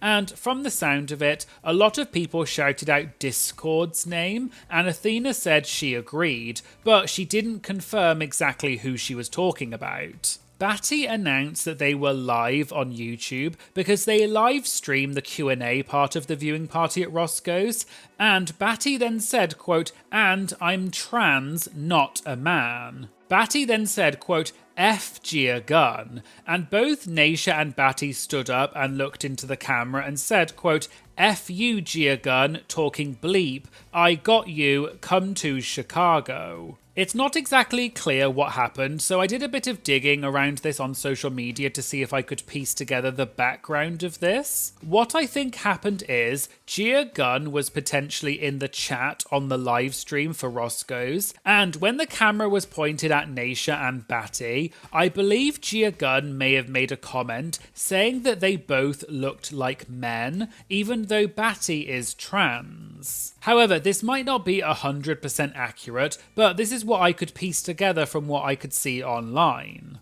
Going back to Roscoe's, a bit later, Naysha addressed the situation and said they don't need people misgendering our community. She then said Gia Gunn wants to be respected as a trans woman, but then wants to sit there and call her trans sister Batty a man. Naysha said that's unacceptable, and at Roscoe's, they like to be shady and play games, but, quote, "The problem with Gia Gunn is she's showing you who she really is, a disgusting human being." Batty then said, "When people show you their colours, let them be." Naysha also said she wants to tell Batty they all love her and she's a trans beautiful woman, and they all clapped and cheered for Batty. Athena then added that it's very cozy and easy for people to tweet and say what they want from their home, but if they saw you in person, they probably wouldn't say that. Then, after the Roscoe's video came out,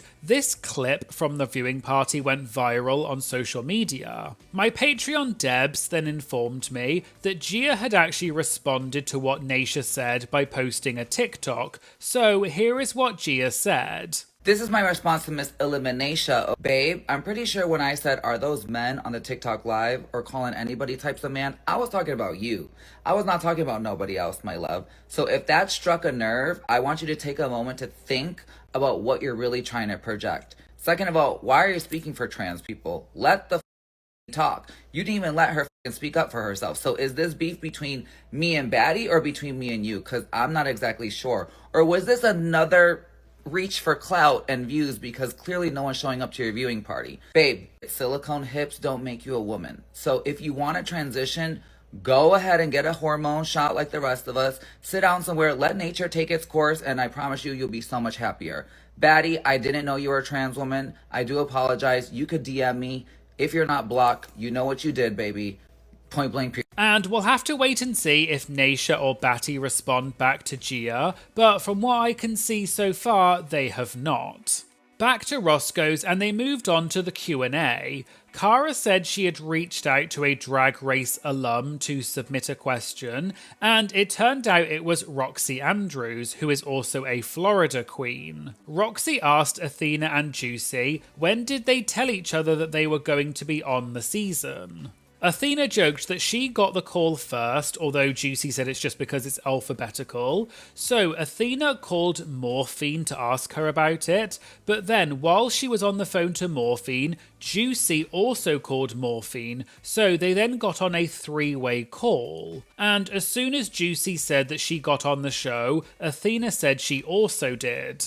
Athena also added that she got a missed call and a voicemail from a Drag Race producer before she rang them back, and she revealed that she kept the voicemail. Interestingly, they played a bit of the voicemail into the mic at Roscoe's, which is surprising because usually the queens avoid revealing anything to do with production, because in the voicemail, the producer even says her full name. But as Athena was playing the voicemail, she clearly got nervous and then moved the phone away from the mic and said, quote, "Let's leave it there." Also, on the three-way call between Athena, Juicy and Morphine, Athena apparently said right away, quote, "So we're gonna lip sync against each other, aren't we?" And she also said, quote, "You're gonna send me home." So Athena clocked it right away. Athena also added that she can't share exactly how, but she's a, quote, detective, and she and Juicy figured out every single queen who was going to be on the season before they even arrived. Juicy said, quote, "Whose TikTok likes are open." Juicy also said, quote, "This is T, but they add you on Facebook on a random account." But then Athena tapped her, shook her head and stopped Juicy from speaking any further and said, quote, "No they don't," and so did Batty. Juicy then just froze and stopped speaking, and everyone laughed because Juicy clearly realised that she was spilling too much tea and might be violating her NDA. And Naisha said all she's going to say is, when you audition, they just want to see everyone's social media. Hello everyone and welcome back for some more Drag Race gossip, secrets and drama. So I'm back for another Roscoe's recap, and this viewing party was for Drag Race Season 18 Episode 10, and the guests this week were Jane Don't and Kenya Pleaser. So today we're going to be talking about Jane Don't exposes Discord Adams for breaking the rules and reveals something shocking that production did backstage. Briar Blush reveals that she tricked production by stealing from set. And Jane reveals an off-camera conversation she had with Discord about whether the queens were mad at her. All that and more coming up in today's video, so let's get started. And if you like these videos and want to get the weekly Drag Race gossip, secrets and drama, make sure you subscribe so you're always up to date with the latest tea. So they started out by saying that Kenya was running late because she had issues with her flight being delayed, and so she would join them later. They then said that Jane Don't is now top 7, so did she see that for herself when she came into the competition? Jane said she definitely did come into the competition thinking she was going to do well, so it does feel correct. They had also mentioned Darlene Mitchell, and some queens were surprised that she was still there. Jane said that she and Discord Adams were maybe the only ones who saw Darlene from the start, because at the beginning of the season, some queens didn't think that Darlene would go far. Jane said she didn't want to name names, but then the others said that she should. Jane then said, quote, "Well, Mikey ranked her last for the talent show. Nene and her didn't really get along for a second. A lot of the girls didn't really see it." But Jane said the style of drag Darlene does has not been showcased on Drag Race in a while because she is giving you, quote, "full waka waka." She added that this is not meant as a read, but Darlene is so unafraid of being truly herself and doesn't care what the others think, and there's a lot of bravery in that. And Jane understood Darlene's drag right away because Darlene's drag reminded her of a lot of queens that she grew up with in Seattle. They then watched the reading challenge from this week's episode, and they asked if there were any reads that did not get shown. Jane revealed one of her reads that did not get shown was, quote, "Darlene Mitchell is so white that Athena tried to snort her in the bathroom," and everyone laughed. Jane added that she thinks everyone did decently in the reading challenge apart from Juicy. And apparently about 10 minutes before the reading challenge, Juicy asked Jane if she could help her to, quote, punch up some of her reads. But when Jane looked at what Juicy had prepared, she joked that they would need to be totally rewritten and they didn't have time for that because they were so bad. They then watched the main part of the episode where the queens had to do a design challenge using materials that one of the eliminated queens left behind, and Jane Don't chose Sierra Mist's suitcase. At first, Jane was happy because it looked like she got lots of fabric to work with, but then she realised they were all scraps of fabric and had huge holes in them. So Naysha asked Jane how she felt in that moment. Jane explained that it's now been a year since this happened, so she's had time to reflect on it. So what she has to say is, quote, "Touché, Sierra Mist, she did get my ass very fiercely." Jane then joked that she hopes Sierra, quote, "rots in hell," but she said that was just a joke and she and Sierra have talked about it now and they're good. Jane added that it probably was karma because she was being really cocky that day and they didn't show it, but Jane walked over to Darlene in the workroom and said, quote, "Third win, here we go, are you mad?" And then Jane unrolled the fabric and realised it was all scraps. Caramel then said, given that Jane has spoken to Sierra about this, what was Sierra's plan for the fabric? Jane said Sierra maintains that she had a plan and she was really thrilled to get to work with a bunch of scraps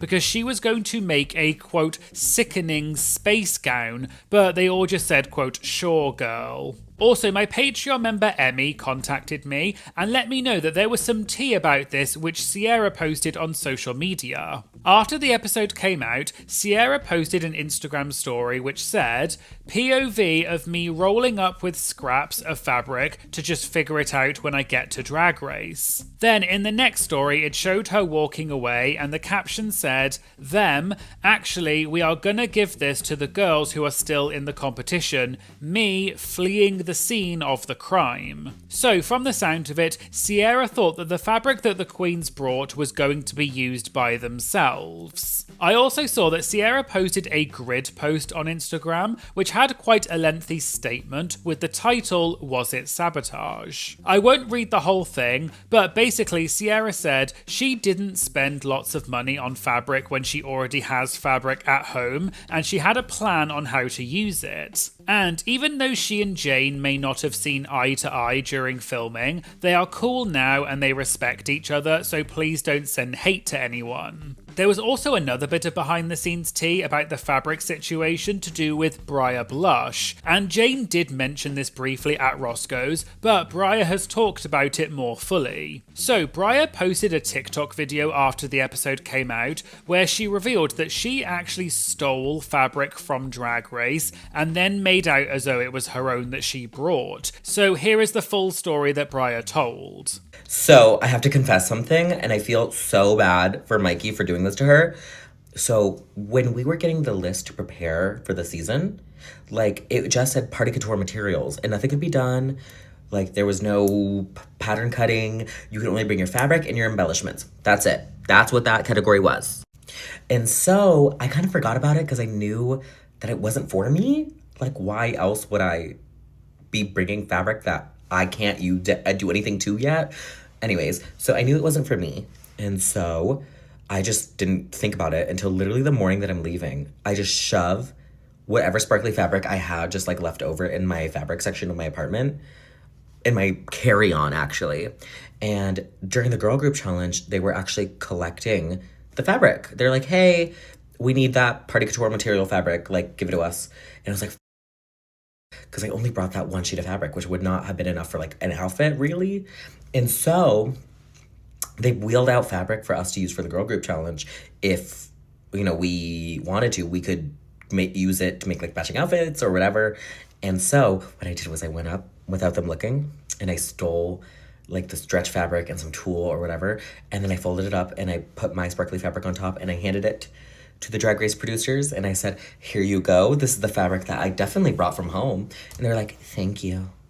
So the fabric that she used was actually already Drag Race fabric that was already there. Going back to Roscoe's, Jane said she thinks a lot of the queens realised that their fabric was going to be given to other queens, so they just didn't care and they were trying to, quote, get the girls together. Jane said Athena's fabric was, quote, dog bleep, which was a plot, and apparently Athena later admitted it to them. They then got to the moment where Jane accidentally called Sierra Crystal, and the queens started joking about Crystal being the secret 15th contestant. Jane said, watching this back, it looks like a lot more fun on camera than it actually was because she was so stressed in this episode. But also, this was the week after the Rusical, which in Jane's opinion is the most labour-intensive challenge. Because what you don't see is they have to rehearse the Rusical a lot of times, and they also film it multiple times, so it's very intense. This meant that by this episode, all the queens were exhausted and, quote, really on the brink. It was bad. They moved on, and Naysha brought up that at the beginning of the season, Jane was coming across as a bit grumpy, but also getting upset that she was winning, and how the others would perceive her. So she asked Jane how she felt about the edit. Jane joked that don't you know it's hard to win things, and that Naysha would not know what that feels like, and they all laughed. But Jane added that it's true that she is a bit grumpy sometimes, especially when she's not had enough sleep. But the thing that's not making the edit are some of her redeeming qualities, such as helping all of the queens in every challenge. For example, Jane shared that in this challenge, she was the one who came up with the idea for Mikey to do an après-ski look, because Jane had been watching season 10 in her hotel room and remembered that Ms. Cracker had done something similar in her design challenge and that it looked cool. And because Mikey is from Florida, she didn't know what après-ski meant, so Jane had to explain it to her. Also, Jane was the one who told Nene to use the orange fabric to make a catsuit for underneath to make her outfit look better, and she also wanted Nene to make a big hat to go with it, but they didn't have time. So she said that she helped out a lot of the girls, even though it was shown, but she understands that it's a reality show, so they only want to portray people in a certain way. She also said that she had a relationship with the other queens where they trusted that she would always tell them the truth, which is why the queens always came to her for help. They moved on and talked about the drama in this episode to do with Discord using lots of safety pins in her outfit, which a lot of queens felt was against the rules because they were not in her suitcase. But Discord tried to claim that they were used as part of the construction, so it was okay. And Naysha asked the others how they felt about it. Batty and Cara said it was a bit like the rhinestone situation on season 17 when Lexi complained to production that Hormona Lisa had used rhinestones on her outfit even though she had brought them from home, and Hormona was made to take the stones off. But it also later came out that Susie Toot had also used her own rhinestones on her headpiece, but she got away with it. And I did talk about this in more detail in a previous video, which I'll link to in the description. And while we're on the subject of Hormona, I did see outside of Roscoe's this week that after the episode came out, Hormona seemingly referenced the situation with Discord and the safety pins. Hormona tweeted saying, "Did anyone stand over Discord and scream at her over those safety pins?" And Discord replied to Hormona and said, "No, they waited till they were in front of Ru." So going back to Roscoe's, Naysha asked the others how they felt about Discord and the safety pins. Cara said the safety pins were not in the suitcase provided, so they have to call it out. Naysha said that a glue gun is also not in the suitcase either, but you need that to put your outfit together, so you could make that argument about the safety pins. But in Naysha's opinion, because the safety pins are exposed and are used as part of the aesthetic of the look, in her opinion it's a no-go. And if they were hidden it would be fine because it would be purely for construction, but they were not. They asked Jane how she felt about it, and Jane said, quote, "I think she tried it," and everyone laughed. Jane said she normally wouldn't have cared, but what changed it for her was that Darlene had specifically asked about boning to dangle things off her outfit, a bit like the corsets made by designer Abram Levy, and I think this is the type of thing that Jane means, but I might be wrong. But when Darlene asked if that was okay, production specifically said no, because that would mean that you're not using the boning as boning, so whatever they provide the queens in terms of sewing supplies, you have to use them as they are intended to be used. Jane said that this was a conversation that happened in the room and they all heard production say that, so she felt like Discord was, quote, willingly bending the rules, and I do think you tried it. Jane also added that the safety pins were definitely a design feature and not just for construction as Discord claimed, and Jane said not all 800 of them were holding up the outfit. They then went through the runway looks in more detail. When they got to Discord's look, Batty Davis said she would give it a chop because that red was not in the suitcase because it was yellow. Jane then spilled some major backstage tea and said that Discord put on a red catsuit underneath her outfit, and the producers came over and said, "You can't wear that because it's not part of the design." But the reason that Discord ended up with thigh highs and gloves is because production literally cut the catsuit off Discord's body underneath her dress. Jane added that when Discord first put on the red catsuit, the others said, "I don't think you can do that because it's not part of the design." But production allowed her to wear it as long as they were only thigh highs and gloves because they would be considered undergarments. But production literally cut the rest of the catsuit off, presumably using scissors, because it was not allowed. Cara joked that production were really not playing around. Jane said she does like Discord's look, but she thinks that Discord, quote, broke the rules. Naisha said Jane was being nice about it and said that Discord's outfit was a chop, but she's going to give Discord her 10s for trying to cheat, and everyone laughed. And Naisha thought it was great that Discord tried to pull this off, even though she didn't. They also mentioned Juicy's runway, and Jane shared that Juicy was wearing Jane's wig from the talent show and joked that this is proof that she is a nice person. Also, on an unrelated note, at one point, Naisha made a joke and said their food had just arrived, so don't grab a tissue from the table, and everyone laughed. Just to explain in case you don't know, last week Athena was one of the guests at Roscoe's, and at one point Naisha had used a tissue to clean her nose and then put it down on the table, and Athena then unknowingly picked up the tissue and used it to dry her tears. Sashay away. Thank you for this opportunity and for this world you've created for all of us. I'm eternally grateful.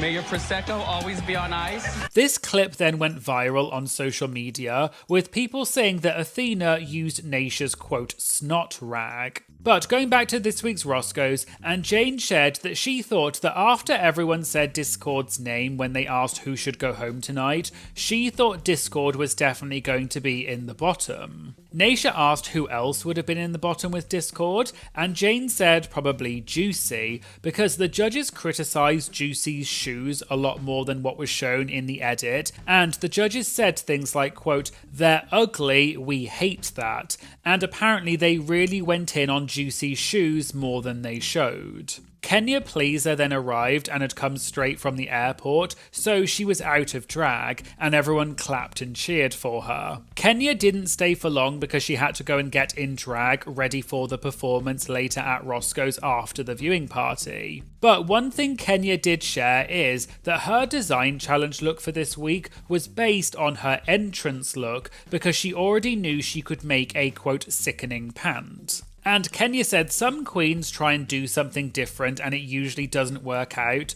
so she decided to just stick with something that she knew she could make, and it was also a good chance for her to prove that she can sew. They moved on to Untucked for this week, and Discord was clearly in her feelings that all of the queens said that she should be the one who goes home, but Discord didn't really say much about it in front of the queens, and she only really talked about it in the confessionals, so there was not really any drama. Jane said she can understand why Discord would be upset and it's a stressful situation. But Jane said on Drag Race, your job is not only to be a good drag queen, but also to be a good TV character. So she wishes Discord would have actually said what she was thinking in front of everyone to, quote, wake it up, but also it would have made the episode more interesting. But she said that it's all water under the bridge now and they're all good friends. Jane also said, to Discord's credit, she was not crazy in thinking that some of the queens were coming for her a bit, because after the Rusical, there was a vibe that some queens thought that Discord should have been in the bottom instead of Juicy. And apparently, although the queens are not supposed to talk off camera, Discord came to Jane after the Rusical in the bathroom and said, I know you'll tell me the truth, so do you think the other queens are mad at me for not being in the bottom? And Jane told her she doesn't think anyone is mad at Discord because it's not her decision, but they did think that, no shade, the Juicy Athena lip sync felt a bit, quote, suspicious. Naysha said it felt produced, but Jane said that she'll just say suspicious because she doesn't want to get a call from production. They moved on to the Q&A, and Caramel mentioned that a short while ago, Jane posted on Instagram saying that she would be addressing some, quote, disturbing allegations against her, and this caused a lot of speculation. But Jane later posted a video saying that queens like Bob the Drag Queen had said that Jane was annoying, so Jane said that she was addressing the allegations that she was annoying and was selling merch. I did talk about the full situation in my last video, so go check that out and I'll put a link to that in the description. Jane explained the reason why she did that and said every time she went on live, people would say to her things like, have you heard what Bob said about you? But Jane said she doesn't watch any of the review shows because she values her mental health. But people kept sending Jane clips of Bob and others calling her annoying, so Jane decided to address it. She said it reminded her of back when All Stars 2 was on and everyone was calling Alaska a, quote, snake after the decisions that she made on the show, and they kept leaving snake emojis in Alaska's comment section. So Alaska came out with a song about snakes and also wore snake print as a way to respond to say, yes I am. And that's what Jane wanted to do, and she said she is annoying, but so what? And finally, when they were doing the shoutouts at the end of Roscoe's, Naysha said thank you to everyone for coming and said, quote, we're grateful for our sold out audience every single week. Keywords sold out, because you know, some girls be begging to be on this show and then they say, and then Batty stopped her and said, not too much. Jane then jokingly said, quote, hey, Gia Gunn is a nice lady, and Naysha said that she be trying her sometimes. For those of you who don't know what this is in reference to, at last week's Roscoe's, when they were live during the Q&A section, apparently Gia Gunn made a comment on Roscoe's live and said that Naysha and Batty looked like two men, even though Batty is trans. Naysha then called out Gia, and Gia later posted a response where she said that no one was going to the Roscoe's viewing party. And if you want to know the full story about that drama, go and check out my last Roscoe's recap, which I'll link to in the description. Hello everyone, and welcome back for some more Drag Race gossip, secrets, and drama. Sorry this video is a bit later than usual. I was sick for a little bit and then my laptop decided to die and I only just got it back from repair, so I'm now trying to catch up with the backlog. So I'm back for another Roscoe's recap, and this is a combined video where I'll be talking about the viewing parties for Season 18, Episodes 11 and 12. Today we're going to be talking about Nene Coco reveals an off-camera moment with Kenya Pleaser, which is why the Queen said that Nene cannot read the room. Discord Adams calls out Law Roach for his mean critiques. And Discord also addresses some disgusting comments that people made about the makeover guest who passed away. All that and more coming up in today's video, so let's get started.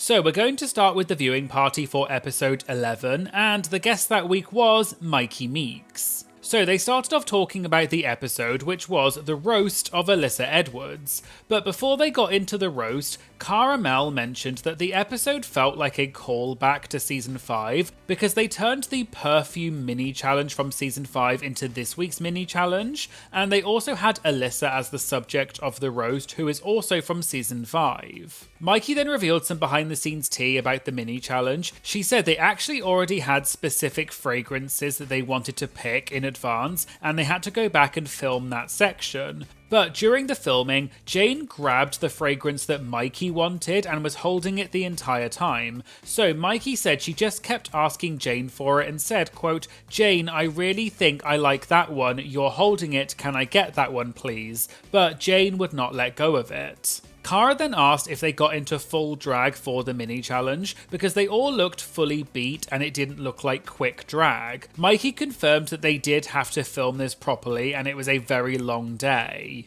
Naysha then brought up that Mikey did not win the Snatch game a few episodes ago, which surprised her, and asked how Mikey felt about it. Mikey said she knew she did really well in Snatch Game, but joked that it was her, quote, Olivia Newton-John character pumps for the runway that cost her the win. But Mikey said even though she didn't win Snatch Game, she got to be on the Drew Barrymore show as a result of it, so she feels like she ultimately won.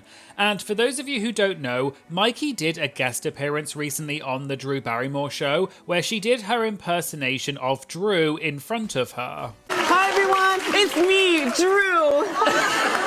Hi everyone. Hi everyone. It's me, Drew. I mean, Mikey, Drew. It's like looking in a mirror. No, it actually really is. I know. Mikey said the Drew Barrymore show was amazing and Drew is just like she is on TV. She also joked that Drew is only about 5'3", which made Mikey feel, quote, statuesque. Mikey added that the promo video for her guest appearance on the show was also released the same day they shot it, so they turned it around really fast. Naysha then brought up the Rate Queen drama from a while back when they did the talent show, because the queens had to rate each other and Mikey ended up in the bottom. Naysha asked if Mikey had a feeling it was going to happen like that when she started hearing how people were coupling up and strategizing. Mikey said she had no idea there were alliances the way that there were, but she did kind of guess that the Dions would help each other out. But for her group, Mikey said she did think she was going to be near the bottom because her wig had kind of, quote, collapsed a little bit during the performance. She said it still worked out for the number because she was getting disheveled from the striptease, but it was just playing over and over again in her head. So when the results came out that she was in the bottom, Mikey said she's her own worst enemy, so at times she thought that she probably deserved it. They then moved on to the Q&A and someone asked, what's the hardest part of getting on Drag Race? Is it the auditioning and getting your package together? Or is it being on set and doing the challenges? Mikey said the audition tape is very difficult, and this was actually her 4th time auditioning, so she knew she had to give a strong point of view. In terms of getting her drag package together, Mikey said it was so difficult, and she didn't have the same resources as some of the other girls did, and for example, the orange runway we saw in this week's episode, she made the base for that outfit herself, and then the cape was made by Trinity the Tuck and one of her designers. There was another audience question, which was how long it took Mikey to decide what her entrance line was going to be, because Mikey's entrance line was, quote, "Hi, I'm Mikey, but you can call me Mikey." Mikey shared that that entrance line was actually her backup. Her original plan that she was going to walk out with the word hi written on her hand. She would then walk in, pretend that she had forgotten her words, look down at her hand to remind herself, and then just say hi. But apparently one of the directors came into her room before she filmed her entrance and said, quote, "Hey Mickey." So Mikey decided to go with her backup entrance line, which said her name, because people apparently get her name wrong all the time. Another audience member asked, what was a moment behind the scenes that made Mikey think, oh crap? Mikey explained when she did her workroom entrance, she realised that she was the last to walk in. She had been waiting in the holding trailer for about an hour and 45 minutes, and when she finally walked out and saw the other queens, she jokingly thought to herself, quote, "Oh, they put me last. Oh, I'm winning." Mikey also revealed that the first runway is actually the queen's first time on the stage and they do not get to rehearse the runway. Naysha asked if they walked more than once and Mikey said yes. They usually walk twice, once with music and once without, but sometimes they don't have enough time to do it twice. And for example, when Mikey did the billboard look with her leg on it, they only had time to do the runway once, and it was also done in silence. So she said, imagine walking out with that outfit and getting out of it in total silence, and she joked that it was really awkward.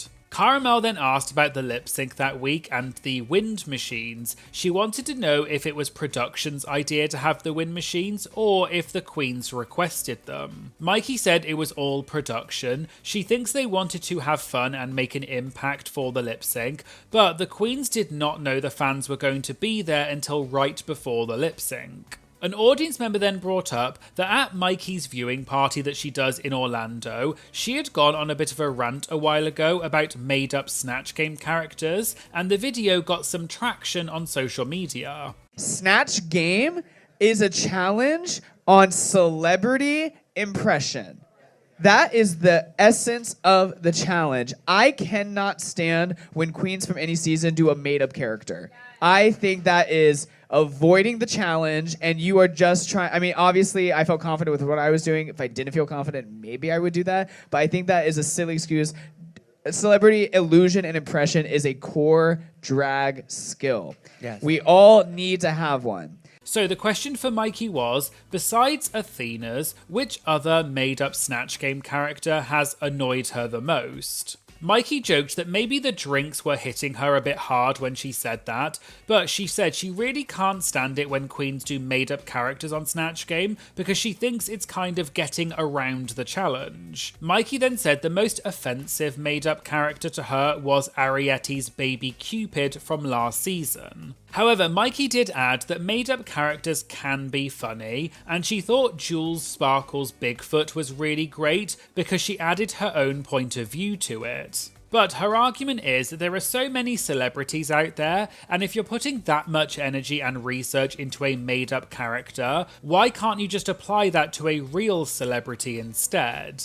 Okay, so now let's move on to the viewing party for episode 12, and the guests that week were Darlene Mitchell and Nene Coco. They started off by congratulating Darlene on her roast win from last week. Naysha asked at what point during the roast did Darlene decide to start pulling things out of her bag of props. Darlene explained that at the table read, she hadn't even decided she was going to do the bag of tricks. She realised her material was kind of falling flat, so the night before, she rewrote a lot of it, and Jane Don't told her, quote, "Just swing big, girl, now's the time, swing big." So at the last minute, Darlene hot glued together that little purse that she used to put all of her props in. But even then, Darlene still had not made the final decision as to whether she was going to use the props until she actually walked up to the podium. She put the bag down, and her first couple of jokes she said were, quote, crickets. So in real time, she just decided, quote,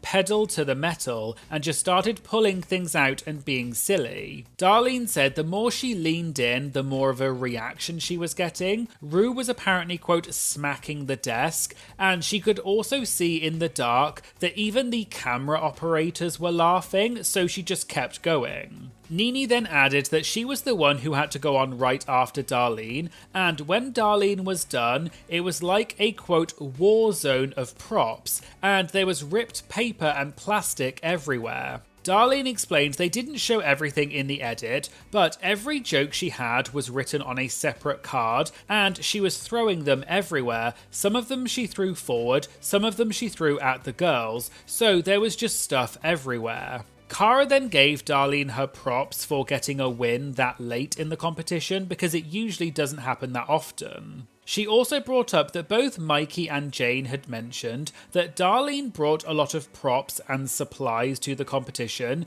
and asked if Darlene was just helping all of the other girls out. Darlene said every time someone needed something, whether it was a wig or any sort of prop, everyone would just stroll past her station. So Darlene joked, quote, "Y'all want to give me bleep every week, but when y'all need something, here you come." Nene added that for this week's mini challenge, the wigs that the queens were wearing were all Darlene's wigs. Darlene said she only had about 5 styled wigs with her in the competition, but she probably had upwards of 20 unstyled wigs, which she called, quote, "make it work wigs," and the others joked that they were, quote, "shake and go wigs" that had a total value of $100, and everyone laughed. Naysha then referred back to when they first came into the competition and asked about their first impressions and which queen they thought was going to be their biggest competition. Darlene said she thought it was Athena Dion because she's been doing drag for so long and is well known,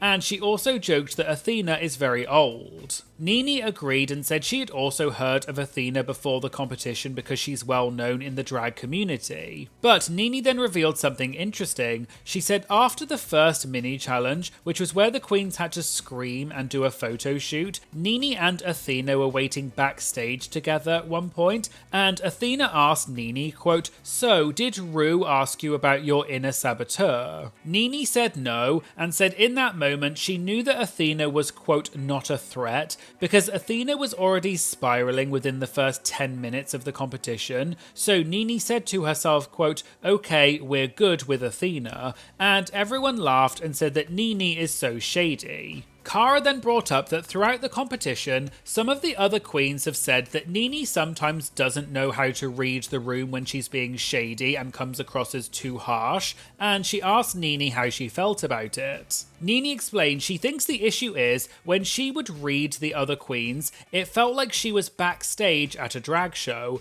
but she was used to being backstage with people that she'd known for years. So when you call those people, quote, "fat and ugly," they know that you still love them. But with the Drag Race cast, she hadn't done the work to build those relationships first, so the reads didn't always land the same way. There was then a VIP question related to this which asked, what did we not see that earned Nene the title of, quote, "reads too much," because they felt that in the episode, it didn't seem like Nene was actually throwing that much shade.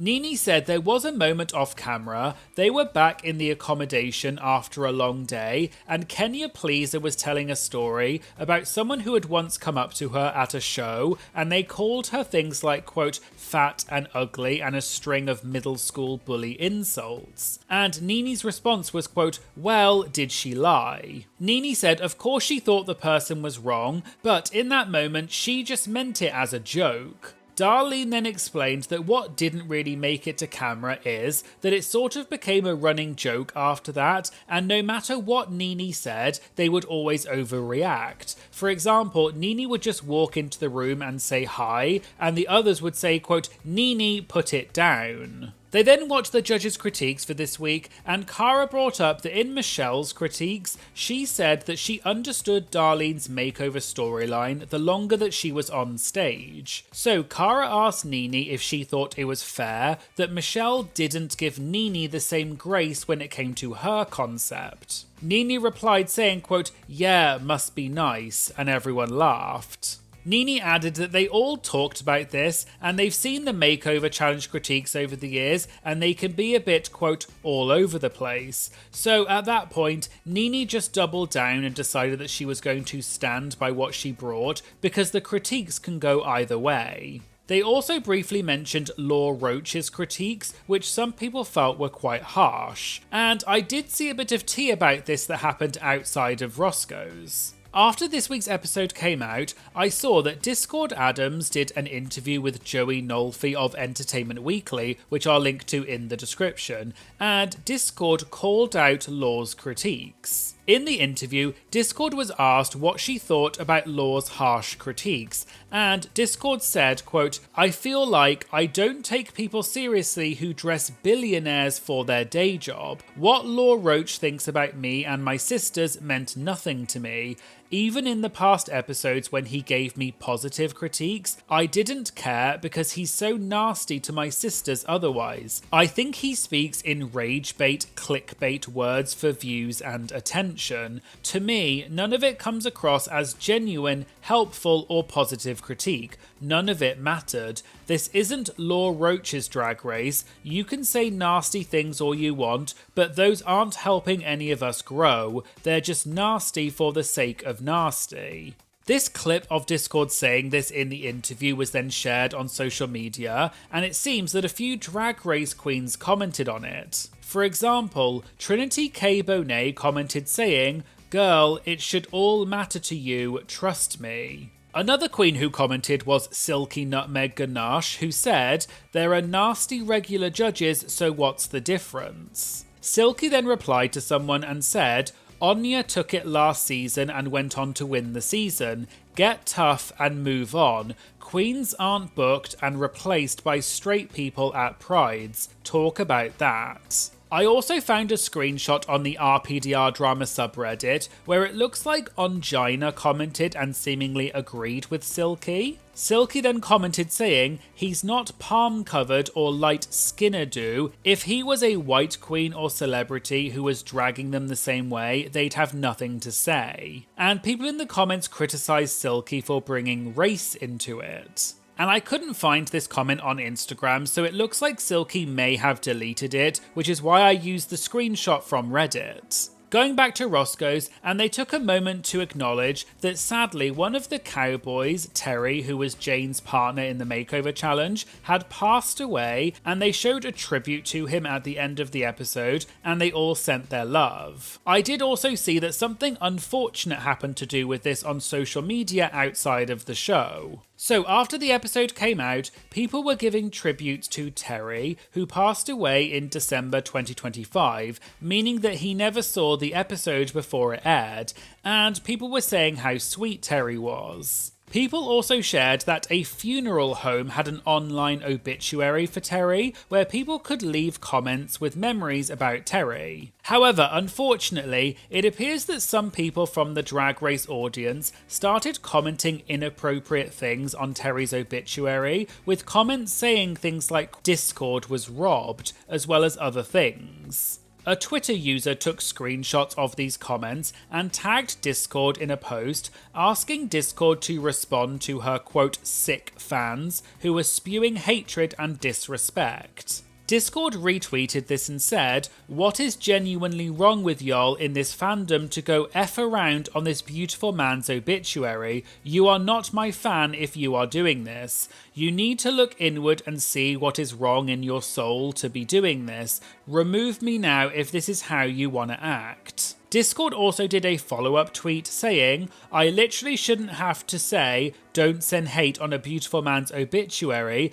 but the quote fans have truly outdone themselves with how effed up they can be. Knock it the F off. That's not effing normal. Get help, get therapy, what the F." There were also some even more nasty comments, unfortunately. It appears that a rumour started spreading online that Terry took his own life after someone commented on his obituary, implying that he may have taken his own life because of Drag Race. However, from what I could find, this rumour is totally unverified, and Terry's cause of death has not been confirmed, and it's also none of our business. However, presumably the same person who left that comment on the obituary then commented on Discord's tweet and said the same thing. Discord retweeted this and said, "Why the F would you also post this on his obituary? I hope you sincerely look deep within yourself and ask some serious questions." And the comments all agreed and said how messed up this person is.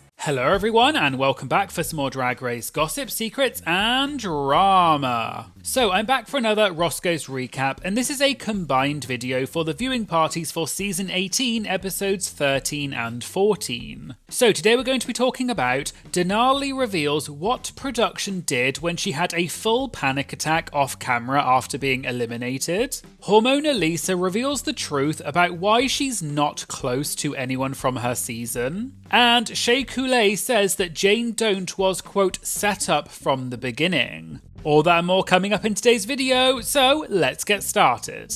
And if you like these videos, please make sure you hit subscribe to be notified when I post more content. So we'll start with the viewing party for episode 13, and the guests that week were Denali and Paige 3 from Drag Race UK. They started by mentioning the mini challenge for that week, which was the Puppet Challenge, and because it was so bad, RuPaul gave the win to the crew instead. A lot of people online after the episode were thirsting over one of the crew members, and multiple queens said that he was their on-set crush. For example, Plain Jane tweeted a funny story that during her season, she was talking to some of the other queens about how hot he was, but she didn't realise that because they were mic'd, they could hear everything they were saying. At Roscoe's, Denali gave a shout out to this crew member who is named Ian and said everyone was thirsting over him because he had a mullet and a moustache. Denali joked that when you're sequestered on set, you're so horny that, quote, if there's one moustache or a mullet anywhere, we get wet, and everyone laughed. They talked a bit more about being horny, and Denali admitted that, for example, DragCon UK in London was really long, and she needed to, quote, decompress. So she said she went to Sweatbox, which is a gay sauna and gym. She said that she turned the corner and ran into Jimbo, calling her, quote, my sister, my sister. When they asked how many sisters she ran into there, Denali said, quote, not too many, just Jimbo. They moved on and talked about whether track record should matter at this point in the season. Naysha brought up the analogy she had mentioned before, which was comparing it to the Super Bowl, where two teams play against each other, but the one with the best track record doesn't always win. It only matters who wins the final game. So should you take track record into account, or just go off who won the lip sync? Denali made a good point that if she were a producer, she'd be looking at whether the season had been predictable and whether they should add, quote, one more moment of unpredictability at the very end just to get people talking. Naysha joked, quote, so Juicy's going home, and Caramel joked, quote, they can't have an all-white finale, baby. They can't do that, that would be crazy. Denali added that the song choice for the lip sync would immediately reveal who the producers were favouring. They also discussed the lip sync between Jane Don't and Nene Coco. Denali pointed out that Jane was much more corseted than usual with a breastplate, massive pads and big hair, whereas Nene was, quote, in pads and a slingshot, ready to do a cartwheel back tuck. But Denali gave Jane her credit, saying she still managed to do a cartwheel in the corset and she held her own. They then had a VIP question for Denali about her elimination, and they wanted to know if production said anything to Denali after she left the stage. Denali got emotional and revealed that she had a full panic attack in the workroom after being eliminated. She said everything was just so overwhelming and it hit her all at once. She started hyperventilating and told a producer, quote, I think I'm having a panic attack. I need to get out of here right now. She said production were actually really sweet and let her have a moment and go into a production office where she was allowed to call her boyfriend, which she said was, quote, so nice. So Denali sobbed to her boyfriend about what happened and said it was really cathartic. Denali also shared that both times she's been eliminated on Drag Race, that first phone call home was devastating because, quote, you really always want to tell your friends or family, like, I made it, I did it, but both times she had to deliver bad news. She said the second time she was eliminated was especially hard because she had a full panic attack. But she ended on a positive note, saying it's a reminder that the real world is out there waiting for you, and on a happier note, Denali is getting married this year, and so everyone clapped and cheered for Denali. Caramel then asked Paige 3 a similar question, because Paige had a lot of hype going into UK Season 7, and people expected her to make it to the end. end. Paige said she was definitely disappointed in herself when she got eliminated, but she had the opposite reaction to Denali. Rather than hyperventilating, she completely blacked out. She also revealed some behind the scenes tea and said that when you get eliminated, you have to sit in a room on your own for about an hour while they're filming the rest of the episode and the mirror message. And Paige was sitting there in a full latex outfit the whole time. But Paige said she's quite a realist and she had the opportunity to go home for a day or two, look at all the pictures on her wall of all the great things that she's done in her career, and she said, quote, "I'm page 3, B-word, let's go back." And then she went back and did her thing for when the eliminated queens came back for the finale performance. There was then another VIP question, which was for Paige, about how Sasha Colby became her drag mother, because some people in the audience didn't even know about this, including Batty Davis, who was surprised. Paige explained that she was on tour as Sasha's support act and they had never met before, but Paige had been a huge fan of Sasha since way before Drag Race, going back to when Sasha won Miss Continental. But during one of the shows, Sasha got ready early and came to watch Paige's number. Then afterwards, Sasha pulled Paige aside and Sasha said to her, quote, "Don't do anything less, don't do anything more. Do exactly what you're doing. You are me 10 years ago." Then, later, when they were in London, Sasha said to Paige, quote, "I'd really love you to be my daughter. Can I announce it on stage tonight?" And Paige said, quote, "F yeah." And I found a clip from this moment on Paige's Instagram. Bring to the stage my daughter, give it up for Paige.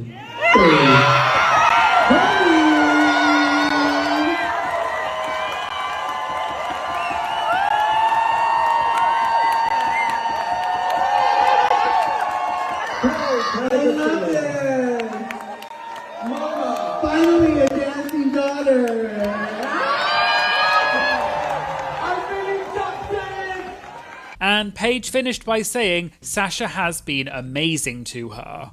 Okay, so now let's get into the viewing party for episode 14, and the guests that week were Hormona Lisa and Shea Coulee. They started by explaining there had been some problems with Delta Airlines, so Anya Nerve was supposed to be there, but she had to cancel, and Naisha was also running late, so Shea Coulee would be coming in to fill in for Anya. But Hormona was there, so they asked her what her impressions are of the cast of season 18. Hormona said she doesn't really vibe with Juicy Love Dion and thinks that she comes across, quote, a little bratty. But Hormona said she doesn't really know Juicy, so that might not be true. And funnily enough, they both share the same birthday, but Hormona joked that Juicy forgot to wish Hormona a happy birthday, which is why it started the whole problem, and everyone laughed. Hormona also revealed that she's only seen a few episodes of this season, and she doesn't really watch Drag Race in general, because her philosophy is, quote, "If I'm not going to get paid, I ain't going to watch it." She added that she'd never watched a whole episode of Drag Race before being on the show, and joked that you could probably tell. She didn't even watch all of her own season, and specifically avoided watching the Lip Sync Lollapalooza episode. She said she was in a bar in Tampa at the time when they were playing it, and she went outside pretending to smoke to avoid watching it. Shea Coulee then joined them, and Caramel then asked both of them what they think of season 18 so far.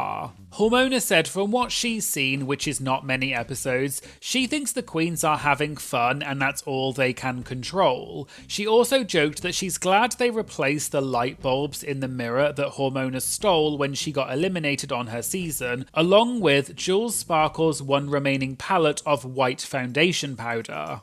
Shea, however, was more critical of season 18 and said she feels like the show has, quote, kind of lost the plot. She explained it's no shade to the queens because she thinks they're doing well with the given circumstances, but she said there have been decisions, challenges and eliminations that have left her confused. Shay added that we're on season 18 of the show and it's been going for almost 20 years, so it's hard to always create memorable moments that don't feel like things we've seen before. She said the fact that the jury is still kind of out for her about this season is, quote, kind of indicative that I just haven't been gagged. Batty then suggested that maybe the show needs to be less produced and just let the girls be the girls. Shay agreed and said there's something about the production side that feels, quote, really inauthentic from their end, but she thinks the queens are showing up the best way they can. Naysha then made an interesting point about casting.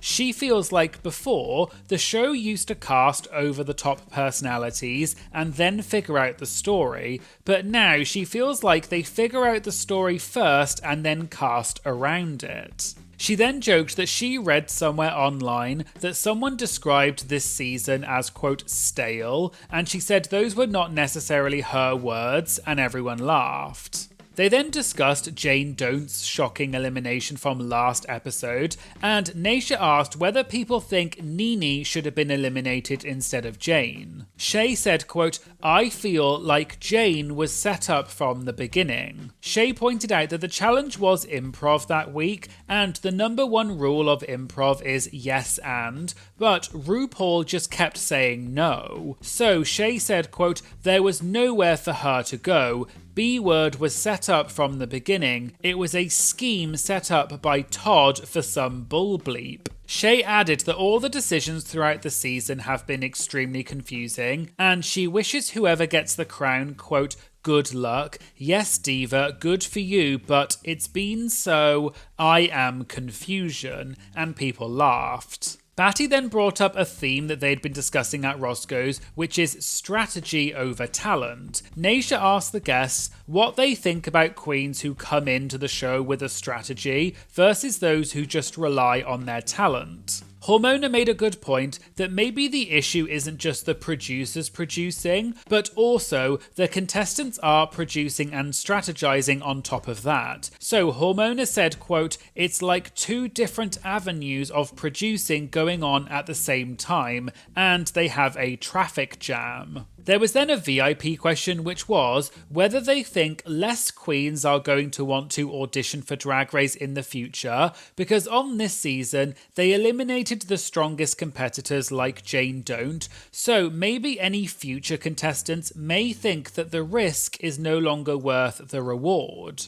Hormona said she doesn't think so because as a drag queen, quote, you kind of have to have an ego disorder, so everyone who auditions thinks they're going to win. Hormona said she knew she wasn't going to win, and she also joked that she hopes that Joella didn't think that she would actually win either, and people laughed. Shay said she can understand how seeing weird eliminations might discourage people, but she pointed out that there have been tons of queens throughout the show who didn't get a, quote, fair shake, and they were more compelling in person than what we saw on camera. Shay added that she was lucky that she got a great edit, but she's seen other queens whose best sides were not shown. So Shay encouraged anyone thinking of auditioning should just do it, because, quote, what's the worst that can happen? They cast you. Naysha also piggybacked off this and said she knows that she's not good at Drag Race, and she had a, quote, horrible experience after going home first and then second.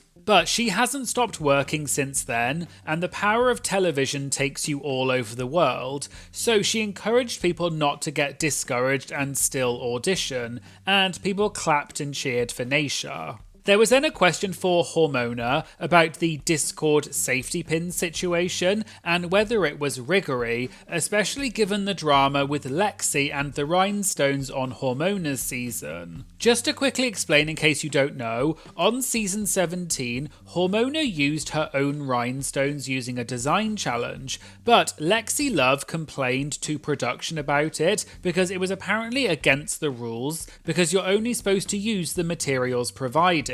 So production then made Hormona remove all of her stones. Although it later came out that other queens like Susie Toot also used their own stones, but they got away with it because production did not find out. And then on season 18, Discord Adams used a lot of her own safety pins during the design challenge, and they were not in the box of materials provided, but she didn't really get fully penalised for it. Going back to Roscoe's, Hormona said she doesn't really understand the safety pins thing, but regarding her own situation, she feels like the rules were not clearly stated. She explained that when they were leaving to go back to the hotel during filming, production said that they could take their stuff home to finish it or stone it, so Hormona took her outfit home and stoned it. Hormona also revealed that Lexi actually convinced her to give all of her good applique rhinestones to Lucky Stars to help her out. So if the stones were really against the rules, why did Lexi tell her to do that?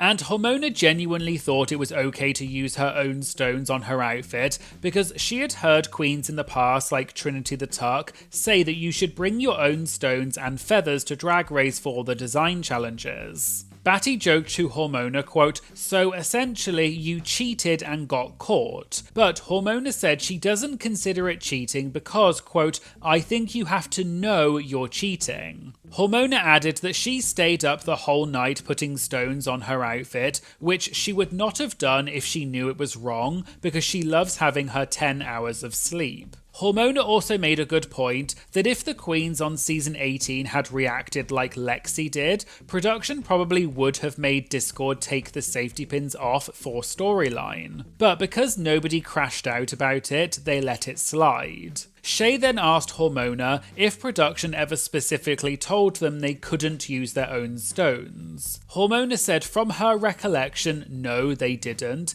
and she revealed that multiple other queens also asked production off camera if they could use their own stones, so that clearly proved that the rules were not communicated properly. There was then a question from an audience member who asked whether in the current era of Drag Race, is it actually a blessing to not win because it opens you up to all of the spin-off shows, whereas if you win, you have to wait for an all-winners season. Shay agreed and said, quote, "Yes, because it extends your storyline beyond being like, I was the girl to cross the finish line." She said people continue to root for you and you get the opportunity to get work done, earn more money, get better costumes and come back showing an elevated version of yourself, so not winning is actually doing you a favour. There was then another audience question, this time for Hormona, and they asked who she is still close with from her season, and whether anyone has asked her to make looks for them. Hormona said she doesn't really make things for other people because it's too stressful, and her process involves trying things on throughout,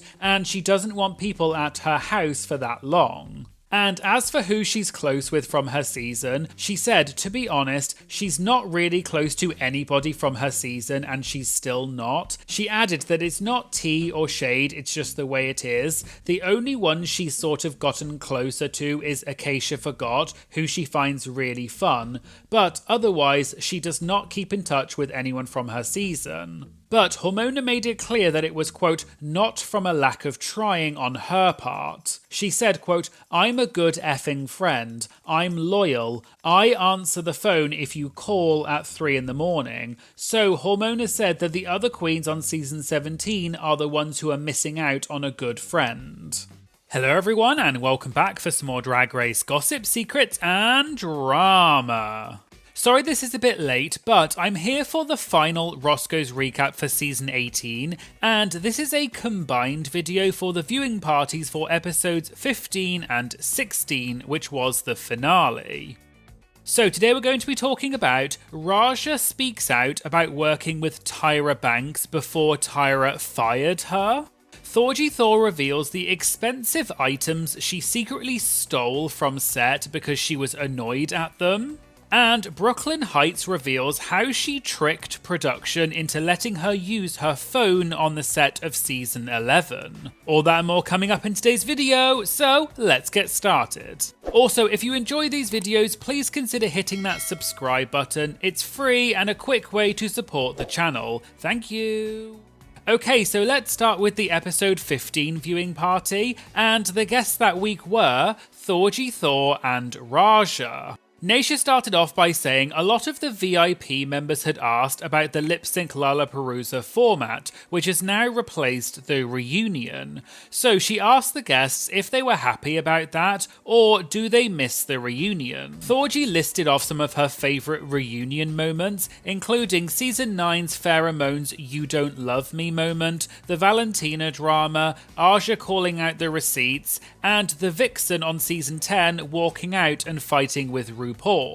Raja then said, quote, I miss the reunions, I miss the fights. I just want them to sit and look cool and fight with each other. Thorgy then made an interesting point about why the reunions used to be better. She said the queens, quote, could really spill the tea and nobody was scared about their position on the show. But Thorgy thinks the reunions have got more sanitized now because the queens are worried about ruining their chances of getting back on All Stars, which, as Thorgy said, quote, makes a boring show. They then moved on and Raja revealed that on season 3 she won $75,000, but when she came back for All Stars 7, she actually went home with more than $75,000 in prize money from a combination of the $50,000 she won for the Queen of She Done Already Done Had Herses, plus the additional winnings that she earned throughout the season.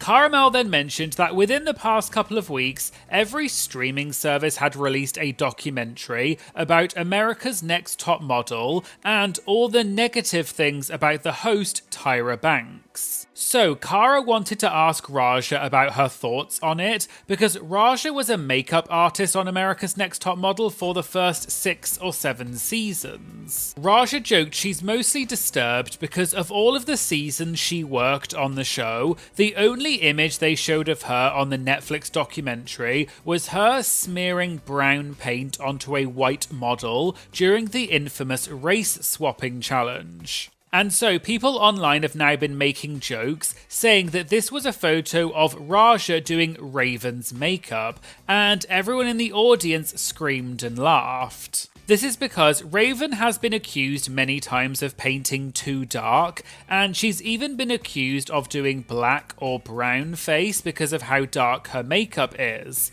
So this has now become an ongoing joke within the Drag Race fandom. But going back to America's Next Top Model, Raja did say that she preferred the E special over the Netflix one because it was, quote, a lot more real and had a little more accountability. Cara then asked Raja why she thinks Tyra Banks has never been asked to be a guest judge on Drag Race. Naysha said her theory is that when Tyra hosted Dancing with the Stars, Tyra was so, quote, cringe and got very negative reviews, so she thinks the Drag Race team probably saw that and decided not to ask her. Raja then revealed that Tyra had actually fired her in around 2009 when America's Next Top Model let go of staff during the recession, and Raja did not see Tyra for over a decade after that.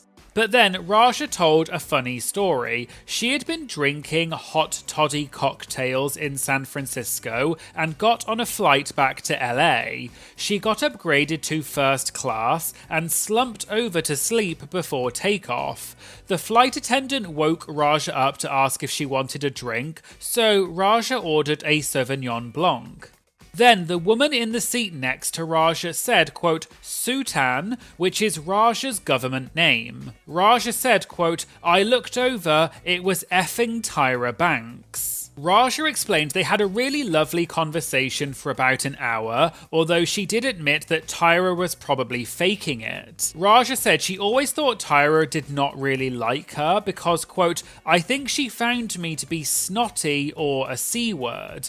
And Tyra is a, quote, clean teen who would judge other people for drinking or doing drugs, which is why Raja thinks they were never really friends. They did swap phone numbers after the flight though, and the last contact between them was when George Michael passed away in December 2016. Raja remembered that Tyra had been in the music video for George's song Too Funky, so Raja texted Tyra her condolences, and Tyra sent back a sad face emoji, and that was the last time they spoke. There was then a question from the audience asking if either Raja or Thorgy ever got away with stealing anything from the set of Drag Race. Thorgy said she's not sure if she's allowed to admit this, but then said she doesn't care, and she admitted that she stole an entire sewing machine. But the bigger story was that during her exit interview when she got eliminated, the production team left her alone in a room with a bag full of boobs for queens, which are chest plates,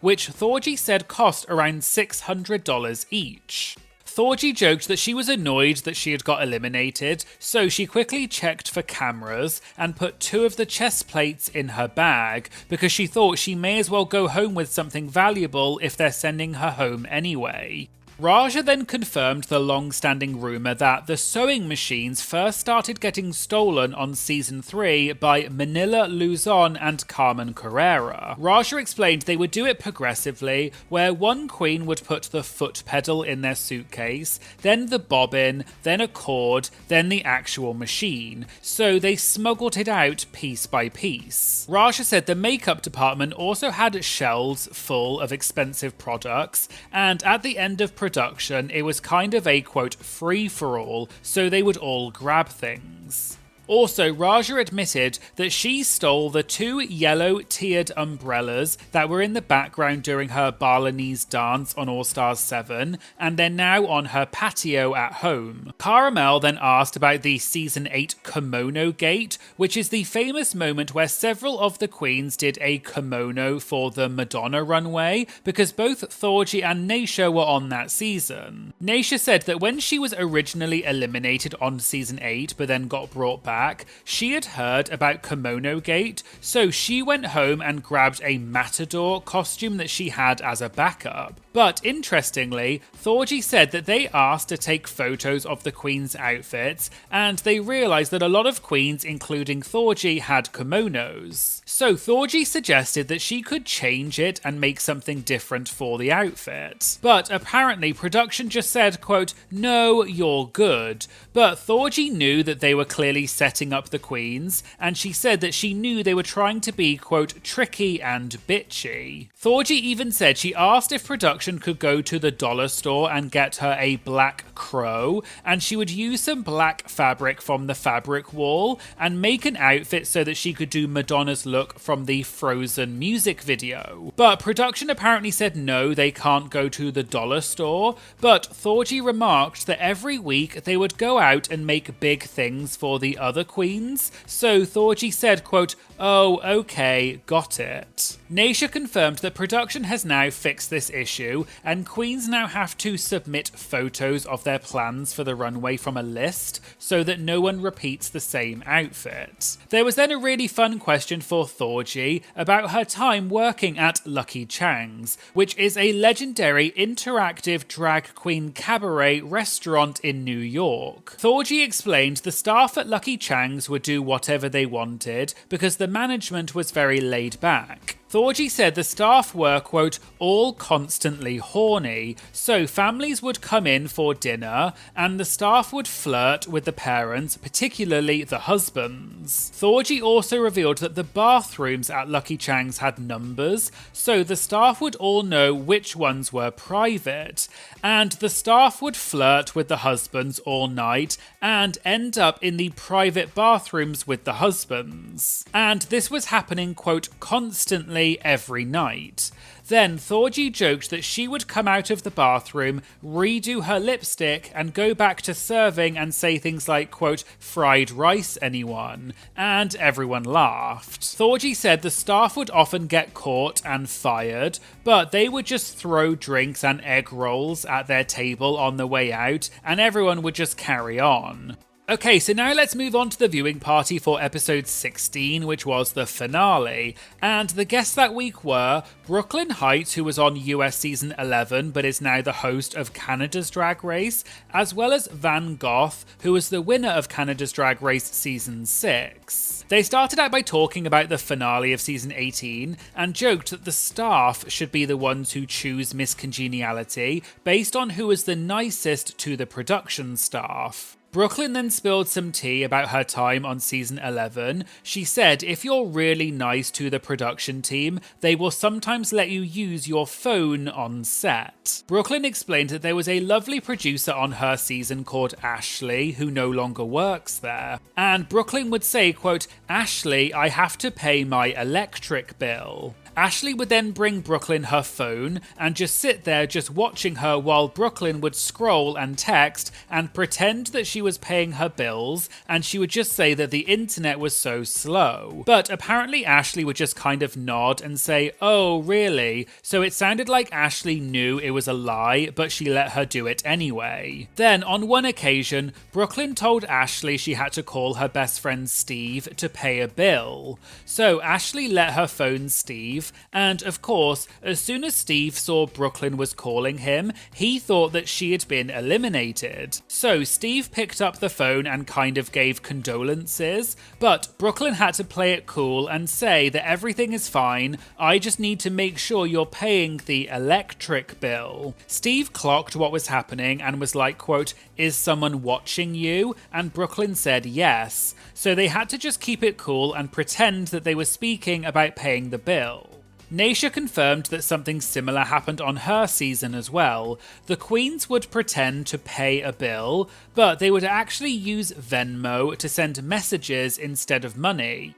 So they would just send $1, but they would mark it as a private payment, and they would write the message they wanted to send in the description of the payment and send it to whoever they wanted to speak to. Cara then asked Brooklyn about Canada's Drag Race, because the upcoming first All-Stars is bringing back Priyanka, who won season 1, as well as Jimbo, who won All-Stars 8, but also competed on Canada's Drag Race season 1, and they're coming back as guest judges. So Cara wanted to know whose idea it was to bring back the winners as judges. Brooklyn jokingly said it was all her idea, but actually her showrunner Trevor Boris called her with the idea, and she immediately said yes because she's always loved that idea, but she clarified that she did call him back straight away and said they had to make it clear though that Brooklyn is still the host of the show. Brooklyn also said bringing back former winners or contestants is probably the future of Drag Race, and it makes sense because the queens know what it's like to compete on the show, so they are well placed to give good critiques. They then talked about Miss Congeniality for season 18 and the fact that Jane Don't won it. Naysha said she was surprised, but she thinks the queens gave it to Jane because of the way her elimination went down. They said usually the top 3 are not eligible to be Miss Congeniality, but on season 16, Naysha thinks they made an exception for Sephira Crystal because they knew that production wanted to, quote, get her together. Brooklyn asked Van Gogh if they were allowed to vote for the top 3 for Miss Congeniality on her season because Brooklyn didn't actually know what the rules were. Van Gogh said you were not allowed to vote for the top 3 for Miss Congeniality, and she thinks that's fair because it means that the eliminated queens get to win something, not just the top 3. Van Gogh also revealed that she actually gave the runner-up on her season, Ebony LaBelle, $5,000 of her own winnings because she and Ebony had made a deal before the finale, saying that being top 2 felt like winning the Maxi Challenge, so they each deserved a Maxi Challenge win, which is why they agreed whoever won would pay the other one $5,000. There was then a question from an audience member who asked Naysha about her recent appearance on the Kelly Mantle podcast, and they wanted to know if there was anything that happened behind the scenes of Naysha's appearance that did not make it to air. Naysha said Kelly is somewhat of a medium and can sense people's energies, and while they were filming, Kelly stopped the interview and said she was getting a strong energy from Naysha. Kelly then described a baseball player holding a beer with a very distinct loud laugh, and Naysha realised Kelly was describing Naysha's father who had passed away. Naysha explained that she had not always been on the best terms with her father before he passed and didn't get to make peace with him. So when Kelly told Naysha that her father's energy was there and that he wanted her to know how proud he was, Naysha said it was incredibly emotional. emotional. And the things that Kelly was saying were not public information, so Naysha said that moment gave her the closure that she really needed. And I just thought that this was a really interesting and sweet story. So there you go, there were the final Roscoe's recaps for season 18, episodes 15 and 16. What are your thoughts about season 18 overall? And what are you most looking forward to for the upcoming All Stars 11? Let me know in the comments. If you'd like to get things like early access, exclusive content, as well as many other benefits like priority to have your comments featured in my videos, you can check out either my Patreon, which is my main platform, or for a more convenient option if you want, you can also join my YouTube membership by clicking the join button under any of my videos. And there'll be links to both of those things in the description. I'd also like to say thank you so much to my amazing Patreon members. You are absolutely incredible. Your support truly does keep this channel going, and you have no idea how grateful I am to all of you. So honestly, thank you so much. Please make sure you like and comment on this video because it does help to boost it in the algorithm and promote it to even more people. And please make sure you do your big one and smash that subscribe button because it does make a big difference. Thank you so much for watching, and I hope you'll join me in the future for some more Drag Race gossip, secrets, and drama. Thank you so much. Bye.